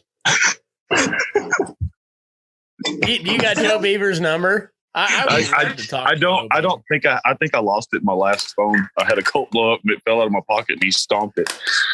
Oh shit. But I haven't if you can get a hold of Joe Beaver, I would. I can get a hold of Joe. I can make Joe one Beaver phone call and get his number. However long he'd let me. Yeah. I can get a hold of him. Like I don't want to talk to him about calf roping. I want to talk to him about the other part of rodeo. Because Joe Beaver fucked. Here's the lady Joe that Beaver has got his fuck on. I guarantee you. Oh, I know he did. I've known the guy my whole life. I bet there's some great stories. Oh, don't you know? Feel so different this year because you don't have the drugs, you don't have the alcohol. I would I'd love to hear Chris Ledoux's stories back, when he was a young man. I'd love to hear some of that, or like say Jim Shoulders back in the day, like that. I bet those were some gnarly rodeo stories. Well, Joe and them, they rodeoed in the golden era of the 80s when cocaine was readily available and it was the drug of choice. Oh yeah. Yeah, I mean, there's no way you can be that short and fat and move that fast down the line without cocaine. Joe's not short. How tall is he? He just looks short. I bet he's 6'3" or 6'4". He's a big guy. Yeah, he's way taller than me. So either way, Brent Lewis is cocaine played a lot. Okay. Brent's like probably 5'9". Okay, sure. Yeah, I'm taller than Brent Lewis. Then I don't know exactly, but I love Brent. He's the goods, and he's probably the toughest son of a bitch that ever rodeoed. He's definitely in the top 5. Tanner, you calf roped for quite a while, right? Yes, sir. Yeah, when my dad and Joe Beaver were rookies the same year, and my dad rodeoed real hard, pro rodeoed real hard when I was a kid. So I grew up in a Capri rodeo camper. There you go. Well, yeah, I know those very well. Yeah, that's cool though. Like, but yeah, like that you got to see like that like golden age of rodeo. It was a lot of fun. But man. Yeah, so like Joe Beav. Like you probably got to see kind of the tail end of Lane Frost or whatever, and but like that, I mean that was the golden age of rodeo, though. Oh yeah, those guys had it made. Yeah, lots of fun. Jimmy Cooper, Clay Tom Cooper, those guys, they were good guys. Dang sure wrote. Is JB gonna win the bull riding this year? I would imagine so. I would come with the first. Yeah. He's behind quite a way. if he can stay healthy, he can catch up. He might win the finals, Yeah. but he's not going to be world champion. That's for sure. See, that's the thing about the final, though. Like, if you keep winning in Vegas, you can make up a lot of ground. I think he's like 75,000 behind. JB does No. like when he was 27 what was that Brazil round. Well, okay. What was that Brazilian dude that was like he was ahead in the PBR finals? It was like 5 or 6 years ago. But like the guy would never take a re-ride. He like if it was a 60-point ride, he'd just take it. And JB was like, "Nah, I'll take a re-ride," and he'd come out and put like 92 on him. And you're just like, "Fuck, man!" Like the size of those cojones were just. You're just like, "Fuck it." That's why he's so good, though.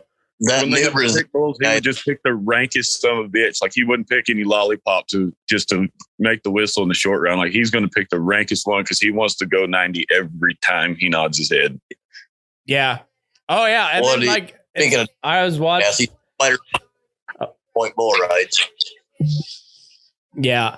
Well, I was watching in the Reno Rodeo short go, and he came out and he got behind just right away, and it was just fucking textbook, just reach, spur, got right back in the middle of him and just pounded a hole in him for 89 to win it. And just like that is like the most, like if you're teaching a kid how to ride a bull, that's it. Cause it's just like, just reach forward, reach, spur, like just as clean as it could be.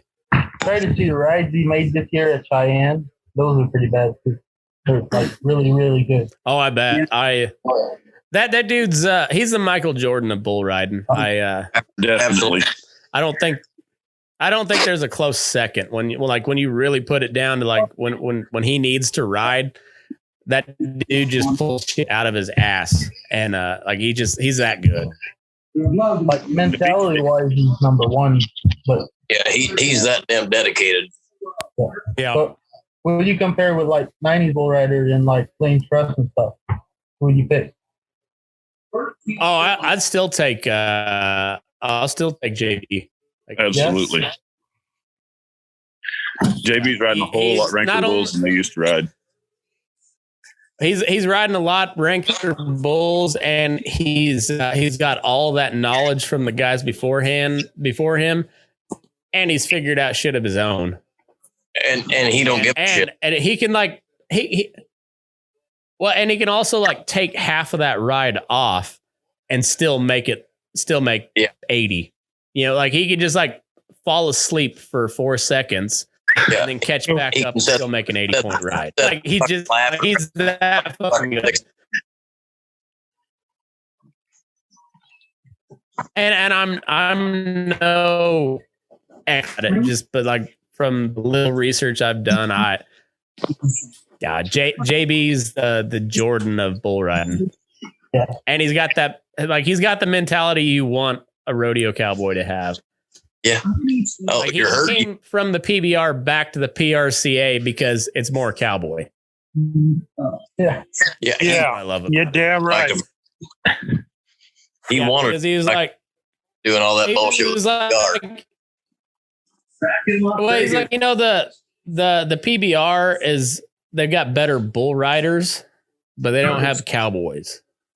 Right. Riders. They got professional bull riders. They're guys that live in a subdivision or they live in an apartment complex and they work out 9 times a week and they're mentally a bull rider, but they don't know the first thing about cowboy. No, you can stick one of them on a horse. They don't even fucking ride a horse. They couldn't fucking run a go Jersey calf down the pen and rope it. They don't know nothing about cowboy. Every day. He handles cat all day long every day. Yeah, and that's all it ever meant to him. That's what he wants to show his boy Jagger is like you can be a bull rider, but by God, we're going to be cowboys.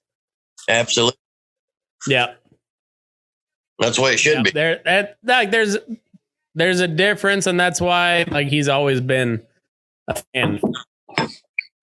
Will be. And like when I heard he was coming back to the PRCA, I was like, fuck yeah, that's awesome. Like not that I'm any huge fan of the PRCA. Like I'm more of a fan of WRCA and the Western States Ranch rodeos myself. But when it comes to like the big sport of rodeo, I'm glad that JB's back on the PRCA instead of the PBR. A finals are fun. That's the Cowboys. Yeah. No, I like it. It's good. It's JB Mooney and the PRCA is a good thing. JB Mooney in the NFR is like that's a good thing for rodeo. I'm glad he's back. Absolutely. Well, Matt, when you sent me the link, Matt, and I tried to get on here, I couldn't figure it out. Whatever, I had to download the app on, and I got it sorted out or whatever. But here's the thing with like that stuff: if you're going to cowboy or your rodeo on a professional level and make millions of dollars, if you're going to be the LeBron James of cowboying, by God, you better be able to cowboy. Yeah. And that's what I don't like about the NFR. Because I told you, I was like, I can't figure it out. I'm not real worried about the NFR. Like the WRCA ranch rodeos and shit like that. Like that's the fucking Hall of Famers, man. That's the big hitters. That's the Louisville Sluggers. Yeah. Like if you're going to cowboy, you better goddamn be able to cowboy. Well, that was the whole point of my episode last week is just like rodeo started with cowboying, but it's gone a little. It's turned into a corporation and making money. Well, and you got a lot of these guys that live in subdivisions that work out 4 or 5 times a week, and now they're bull riders. Well, that's the same thing. It's just strayed so far from where it became a thing and where it became tradition and all that stuff. Like we've gotten so far away from that, it's not even a thing anymore. Well, see, that's the same thing with the cowboy poetry gathering in Elko. It started out as a bunch of cowboys getting together, telling poetry. My favorite fucking dude, I follow that thing. And my favorite fucking Elko deal is Larry McMahon with Cowboy Day. And that was in 1989. Yeah. Well, they like. And ever since then, some really cool stuff. But they got scared of COVID, and all of a sudden we don't care about cowboy poetry anymore. It's terrible. This is two years in a row they've canceled it over nothing. I really like what you guys are doing. You're like, well, we're going to do our own thing. Fuck you guys. That's a user. Well, and that it's not just me, but like the outside circles, like they started their deal. Nice ride.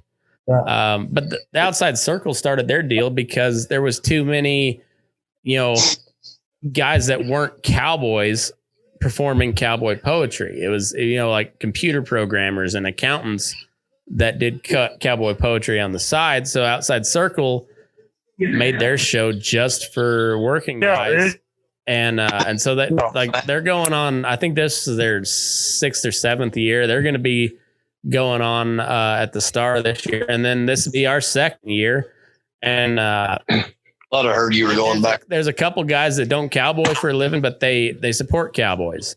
They like Jake Houston builds boots for cowboys. Sammy is just trying to make music and he enjoys the cowboy lifestyle, tries to do it when he can. And then we got hopefully Eric. Where's Matt Robertson and all this? Where's Matt Robertson, James Shoshone, and those guys? James Shoshone's usually around Elko. I saw him in Elko last year. I'll give him a holler. Well, we need all those guys to make sure this thing exists. Like we need real people there. Don't worry. On the ground. Oh, we got it. Rachel Wilson's already putting together like a trade show, and then we'll have our show, and then Outside Circle will have one at the Star, but they don't get started till about 11 o'clock. Shane Proctor. This guy's he used to be pretty good. Is he still good?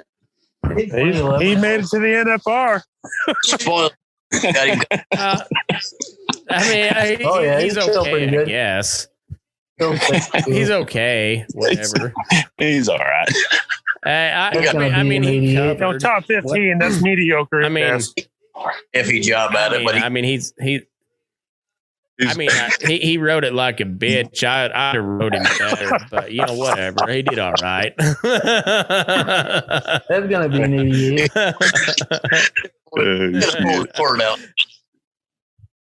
Yeah, I would have done great, but it is what it is. Hey, I'm a Sunday morning fucking coach right there. Like, give me all the football I can handle on Monday morning. They're scoring a low tonight. Yeah, they were kind of the same on Bronx too. They didn't give a whole lot. Oh, he got back in the middle. Hang on, fella. There you go. He's a first timer. Right. Yeah. He got a little starstruck, but hey, he got back in the middle though. Yeah. How we get TV free. I'm waiting to see how big a deal they make when JB Mooney does get on. It's gonna be big. I bet that place goes nuts. I wonder if they're going to make it like a guy. Trey Benton's been there, but they're at 7th. So this is 7th. Be there. You don't hear shit. I'm make a big percent out of JB being there. Well, JB obviously don't have any quit in him at all. He's been to like 15 PBR World Finals. Yeah, he started riding PRCA. So he's made the top 15. If he don't win it, the JB fans are going to be so fucking pissed. They're going to bust his balls no matter what he does. Oh, yeah. That's a nice fucking ride. Oh, yeah. If he doesn't win, Trey Benton's been right. If he does win, the fucking haters are going to go, well, fuck, he rode PBR bulls. Why wouldn't he win the PRCA? Yeah, absolutely. You're absolutely right. We had gambling lines like that would have been a good one to pick. Trey Benton, because it would have been something like 15-1. Hell, he's fucking like 9 years. JB would have been about 10-1. Still ain't won it for the year. Won a world championship. That's going to score high. But just going off of rankings like that would have been a good one to pick because that was a hell of a good ride there. Yeah, and I was at the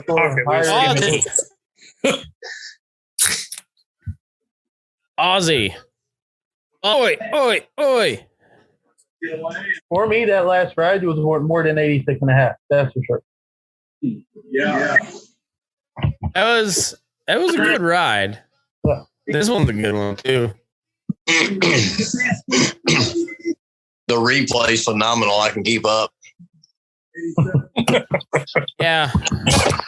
You're welcome. I ain't watching, bro. I don't want to hear it. That was a pretty nice ride. You I like the other one better. Wampus. That should be scored lower. I think the 86.5 should have been higher than that. I think they should have had him flip flopped. 87.5. That was a good ride though. Yeah. They were all over the fucking board on the bareback horses in the beginning of this summit too. I think at first night they're just kind of shooting shit out there. Yeah, I was gonna say they were kind of all over the place on the saddle bronc too. And it wasn't as bad on the saddle bronc, but there was a couple of them I thought were better than they scored. I watch that shit every year, and it seems like they always never disappoint. There's always somebody that makes a hell of a ride. Nobody knows who the hell he is or where he came from. Money, and he makes a bomb ride. And then he marks low. And then you got Wade Sundell come in there and get on dink. And he goes 87.5. Wade's flashy, though. Yeah, he does. He is. Yeah. He is. That's the same as Dan Etbar. Dan Etbar used to do the same thing. He'd get on a mediocre bronc. He'd pop his head back just because he could. And he'd make those broncs look way ranker than they were. Yeah. Yeah. He put on. Wait to put on a He show. put on a show, but there you got to be able to ride to be able to do shit like that. Like not every average Joe can do shit like nobody that. can just go in there and do that. No, I feel you for sure. That guy was and Billy Atbauer like any of those guys that knew all those little tricks, that they were really fucking good, but they were usually littler guys that weren't quite as as athletic as the rest of them, so they had to do shit like that to win. I mean, and it's just part of it. Well, now those are the guys. Part of cowboying's always been the style. You always get style points on cowboying. Next spoiler, 1.8. Yeah, and now those guys are legends. Yep. You might get a re-reg. It was probably a good thing that Billy Atbauer wasn't any taller than he was, because he'd have spurred them horses in the ear as high as he spurred them horses every Joe. No shit, right? He'd spur over the neck every fucking time, wouldn't he? He spurred over his rein every jump. It didn't matter how ranked they were. Yeah. That guy was hanging a fucking spur in the bronze. Made it look perfect too. Oh my! Made it look good. Oh man! Thanks him. Good God. Yeah, I just no brainer. There was just something about it. Here's JB. No brainer. Here we go. Here we go. What's going to happen? Spoiler alert. He fucking spanked. And there he goes. Spanked. So easy. That's a 90-point reg. Dude. The some bitches come out of a shoot. Fuck around. Was it a 90-point bull ride? World. Or was it JB Moody's on a decent bull and now it's 90 points? That's JB on a good bull. No, he was on a decent pull and he pounded the fuck out of him. He made that bull his bitch. Oh yeah. Yeah, he I mean, another day in the office. He did JB Mooney shit. Yeah. Well, this ain't no doubt Burger's about pin either, is it? You know, and that's the world class bull used to ride. And I'm not saying that Josh Frost gets two RCA run was easy for him. Yeah, because I don't think any fucking bull you get on is easy. But if he makes a hand, I mean, it's just hard to dock JB on anything. Here's another rookie. He pounded a hole in that bull's side, and then the next guy after him got two jumped. Yeah. He's tied for a lead at 87.5. He stepped on one without a helmet so far tonight. Yeah. And he just made it look easy. Hey, so this is going to sound really fucking gay, but what horse won the barrel racing? I don't care about the person. What horse won the barrel racing? Haley did not. I don't recall. All I know is that we talked all the way through the barrel racing and never mentioned more than never even really stopped to look. The one chick with big titties that I talked about on the second run, and there was like, goddamn, I love a chick with big titties. that was the last I remember of the barrel racing. Sorry, ladies. This is Burnin daylight. Thick skins only. She looked like a pretty shoddy fucking sandwich maker. You could run a barrel horse. He's gonna get a re-ride, no? Oh, that's enough. He got him. He got him. He's get a re-ride. That's a pretty good ride. Yeah, that might be G. Yeah. I think that should be a re-ride. That was, probably. No. Tyler, are you at your house or at a bar? I'm in my bar. You're in your bar? Well, we get bored in Michigan, all right? So fine. God damn, it must be lonely at the top. Yeah. Yeah. Speaking of Michigan, does everybody's house look like that in Michigan? No, I'm gonna fucking move there. This is my front porch. Oh, it's your front porch. Oh, goddamn. Front porch. Yeah, this is a front porch. Couple elk mounts. 97 bottles of Pendleton. On Joe Rogan the other day. All the fucking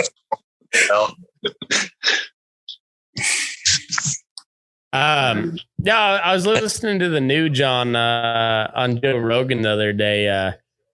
That was interesting as shit. Ted Nugent's kind of a douche, but he's fun to listen to for a while. Oh yeah, He does tangents and it's fun to listen to. I'm definitely like pro 2A, stay out of my fucking business. And like I like Uncle Ted, kind of, but he's just about Alex Jones the fuck out there. he's damn near Nugent flat earther. Like he's too too right for me. And I'm pretty right. You just gotta know how to decipher him, because really he just says big words. They don't mean a whole lot. He says a lot of big words. The more big words I say, the smarter I sound, because little people. That's kind of how the Nuge operates. Not gonna lie. It's he doesn't say a whole lot, but it sounds really good when he says it. Really eloquent, really smart. Well, yeah, it sounds awesome. Because little people. There's not much being said. Dude, hey. I fucking... What happened? What happened? Sorry, you get about 10 seconds while you're not watching. Fuck. No, I don't fucking buy this shit. I don't have nothing. Well,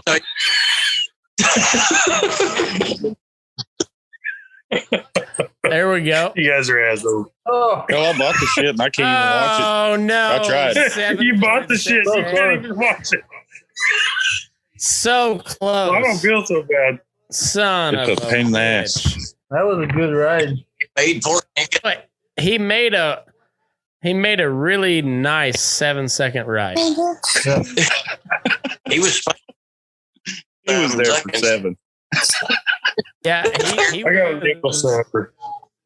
He was spurring the fuck out of him as he was falling off. But By God, that's the way I always did it. Back when they bucked. Back when they bucked. I was fucking 12. what I still That's do. how I always did it. You just ask my wife. No, dude. So remember I was telling you, Matt, that I got together with the old boy that I used to ride with for my son to ride. Mm-hmm. And funny thing was, motherfucker called me Jim Shoulders. And I was like a 14-year-old kid. I didn't know who the hell Jim... No. I don't know how that's relevant right now. How dare he do that to you? He used to call me Jim Shoulders. Jim and I never knew Shoulders what like the fuck number he one meant. Indian of all time. Come on. I was 14-ish years old, and he called me Jim Shoulders. And I was a little kid. I didn't know who the fuck Jim Shoulders I have was. a point. So Go you're ahead. not number one Indian of all time. So So he called me Jim Shoulders all the time, and I didn't know who Jim Shoulders was. Well, the internet came around circa fucking 2001 in my house, and I finally got to Google Jim Shoulders, and I was like, "Holy fuck, Jim Shoulders is a badass guy." And like the next weekend, dude, I go to him like, "Why you call me Jim Shoulders?" Like he's a real badass guy, and he was like outweighed everybody else I was riding with in the age class by like, I don't know, 10 pounds. And he was calling me old. He was like, because you're the only Pee-wee bull rider we have. You're the only Pee-wee bull rider we have that's old enough to have known Jim Shoulders. I was like, you're a fucking asshole. I thought you thought I was good.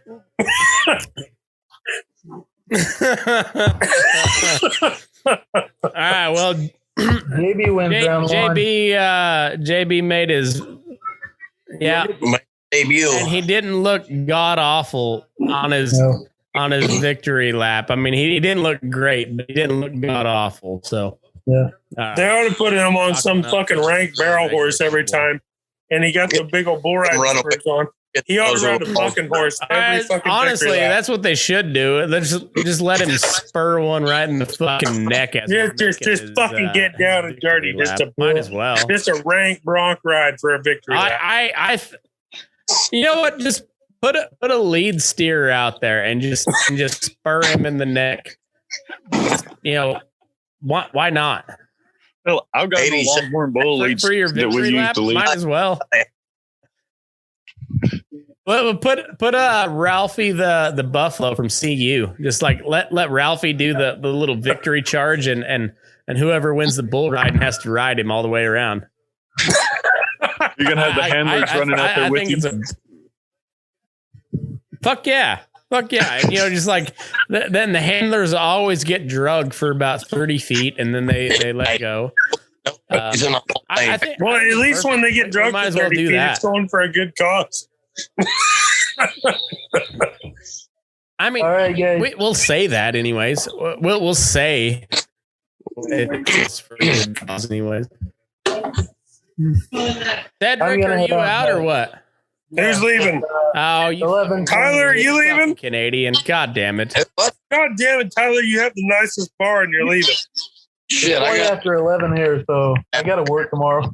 Fucking Canadian. Yeah, so do I. It's only Thursday. Skip out early. Come on. God damn it, Tyler. With your cool ass mustache and your big ass bar.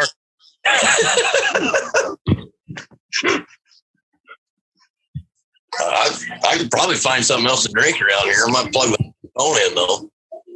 So you ought to see the motherfucker. He made the mistake of flipping the camera around, bragging. Now he's going to bed. Hell, I'd have to go to bed too if I had a bar like that. I'd done been way too far gone to be having conversations. Oh, fuck that. If I had a bar like that, I'm going to see the sunrise. My wife would not allow me to own that type of bar. He hadn't showed up to work in a month. Sell it now. Yeah, I don't have enough responsibility to own something like that. I don't care if you lose money, sell it. There was it away from me as far as you can, quickly as you can. Get room in a barn on this place, and we bought it. And I thought, fuck, we can do something cool with that. It's pretty fucking cool. I'm not gonna lie. Yeah, it is. Dude, so I had my kitchen refrigerator go out on me, and I thought, well, fuck, that's fine. I'll find another one. And then I found another one on the old Craigslist. And right about that time, my brother was like, hey, I got one with an ice maker and a water deal, and you can just have it. And I was like, oh, fuck yeah, I'm going to have 2 fridges. And so I was like, I'm going to put one in the garage with all the beer in it. And then I'm going to put the other one in the house to make ice. And I bought the one for the garage because I was looking for one anyway, and I already spoke for it. I roll that motherfucker into the garage. It worked on site. I get it home, plug it in, didn't work. And I worked on it, and I worked on it, and I ordered kits for it and recharged it, and I worked on it, and the motherfucker never would work. And that was just God telling me I don't need a beer fridge in the garage. When you run out, son, you're out. You're out. You're now. Just set the shit outside. Yeah, no, like fucking, I was like, I'm gonna fill that thing with like 97 30 packs and all this shit. Like I had these big plans, and then it didn't work, and I was like, that's God telling me I don't need that much freedom. That's just too much for you to handle. That's just too much for me to handle. We're not all that shit. Yeah. So now I just kind of operate out of my little fridge here in the kitchen. Too much acreage ain't always a good thing. Too much acreage ain't a good thing. Yeah, and I just got 2 fucking open beers. Responsibility's a lot. I can't handle the responsibility. With great power comes great responsibility. Yeah, Great freedom comes not, great responsibility. not everybody's ready for that. I'm not cut out for great responsibility. It's a whole thing. It's a whole. I am absolutely okay with avoiding responsibility at all costs. Yeah, I try to put my name on as little as possible because everybody knows my name ain't good, so I try to put it on as little as possible. Maple syrup man. I don't mean to call you out, but I did want to tell you that Tyler left us, and Tyler did have a very cool mustache, but you also have a very nice mustache too. Thank you. Yes, sir. You betcha. He's also Canadian, and they're known for being overly polite. So you're welcome. Yeah, he can't hardly tell me to go fuck myself, can he? He'll say, "I'm sorry, but please go fuck yourself." I'm sorry, but could you go fuck yourself with some maple syrup?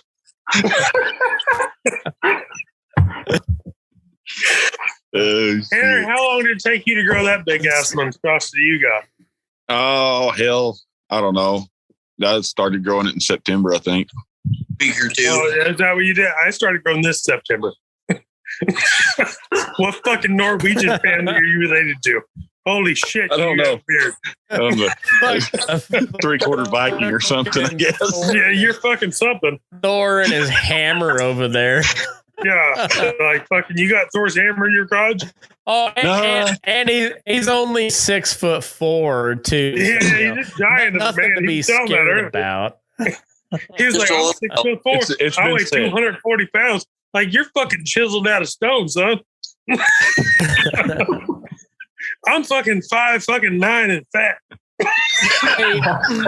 He's from West Texas, so it's really, really tough till it gets about 25 degrees, and then they tend. Yeah, you can't handle the cold, can you? A little bit. Man, we had a cold spell last year that it stayed below. Oh, when you guys had that one ice storm for the century? That one. And my ice got to where it was about bad, 20 inches thick on my waters, and I was like, man, this is why I don't live up north. Exactly. As I said, like, you guys are real tough until it gets like that, and then you wilt. And he was like, all right, let me know what I need to do. Let me live. We branded 2 years ago, and it was snowing, and it was fucking miserable. And I was loving it. Of course, I had this thing, it was bigger then. And, was it? Yeah. This whole thing, no biggie. This whole thing here, no biggie. Just grow it out. That's all you got to do. But I wasn't bad. And it's not bad. I mean, when it gets down, I don't know. I mean, even if it's -10, as long as the wind's not blowing, you can do a lot of shit outside. Motherfucker, you ain't getting no -10 in fucking Texas. I'm gonna tell you. Yeah, we do now. too. No shit. Where at? You in the Panhandle? Yeah. Holy fuck, Tyler, you're back. I fucking talking for 10 goddamn minutes. Are you in the Panhandle? He's gone. Where'd he go? Goddamn Tyler, help. Next time I fucked it up. he gone. His phone must have died. You getting that? There ain't no way that motherfucker's getting -10 in West Texas. Can't. No fucking chance. That's a hell of a wind. Up there in the Panhandle, and it gets real fucking cold. Oh, I bet it gets belligerent. Like fucking Southern Colorado and stuff up there in the Panhandle. I bet it is violent. Like it's. I guess. What do you consider West Texas? Because if you're talking, well, when I say West, I'm thinking like Odessa and Midland and shit like that. Fucking Graham's West Texas enough, but you fucking get out there, start throwing that fucking wind in, it gets nasty. Yeah, that wind changes everything. Fuck that wind. We don't I'm a Midwesterner, motherfucker. I'm gonna tell you right now, it ain't so bad out here if it wasn't for the wind. Oh, fucking Midwest, get there. I swear to God. You bet you know. Oh, you. They got the humidity. God damn. Oh, dude, I went to South Texas. Humidity. I went down around Edinburgh and Bowling Springs, and like right now, here we are in December, and it was fucking hot, is what it was. It was humid as shit. It was miserable. Like, I don't want anything to do with Southern Texas. Like, very, very hot, very miserable. Fucking mosquitoes. Yeah. Oh my God. Dude, fuck that. Yeah, South Texas sucks. Yeah, it guys, just move here for winter, then you're gonna stop complaining. What's that, buddy? How hot does it get? Just move here for winter, then you're gonna stop complaining. Yeah. Fuck off, Canada. Like, you're not a real. Yeah, we get told as fuck. No, I guarantee you. Yeah, but you're not real, though. You're not real. You don't even really exist. You're not real, though. Yeah. And you're not even Canada. Real we're America. You're not even really there. I'm in the French part of Canada. That's the worst part. Cedric, do you ever watch South Park? What's that? You ever watch South Park? Yeah. Can I have my head like that? You know, yeah. Funny. I don't know how like, as a Canadian, how do you come back to that? Because it's so funny. Well, it's just funny. I don't mind. A, B, C, D, E, F, G, H, I, J, K, nobody. Like, that don't even piss you off. Not even a little bit. Oh, I don't mind. Turned our asses. South Park is the best.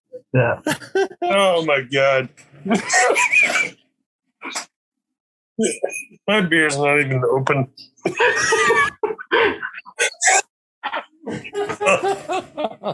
Oh, fucking right, guys. I'm gonna leave you. That's awesome. Well, you're leaving? Yeah, I'm leaving. No, don't leave. Let's wrap it up. This has been a fun night. 11:30. Well, I'll if I can get off in time to watch it tomorrow, I'll see you guys in it. Matt, nobody wants to know if you're getting off in time. Send me an invite. I'll get in. Dude, everybody wants to know about me getting off. That's why I started the show. Matt, no one wants to know if you're getting off in time. We're sending the row first. That's right. Listen, Tyler, you were leaving 30 minutes ago. Off, all right. I'm not leaving at all. I'm trying to make some. We're all getting off. Hey, we got to get to a consensus. We're all getting off right now. We're gonna get off together. It's gonna be beautiful. Yep. Let's do it. Well, I was saying, you know what? Let's end the show right now. And yeah, we'll do that, and then let's bullshit. If anybody that wants to bullshit, we can bullshit for a little bit. But let's end the show now. I think that's. No, after fucking. I think that's fair enough. Well, all right. I am violently involved in Thirsty Thursday. There you go. You're the new guy on the show, so sign us off. Move your ass for burning daylight. Attaboy. Boom. There you go. And your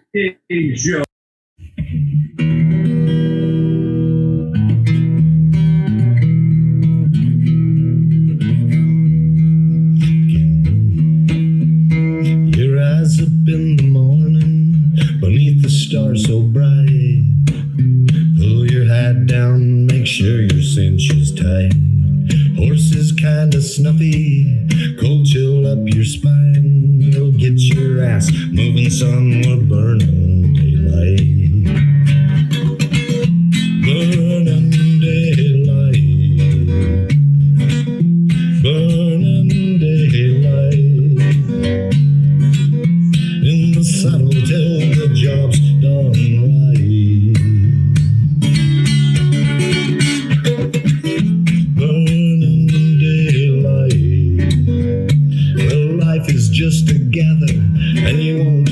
them all. But when you ride through the gate, make sure you sit up tall. I can see the horizon, it's looking pretty bright. Well, get your ass moving, son, we're burning daylight.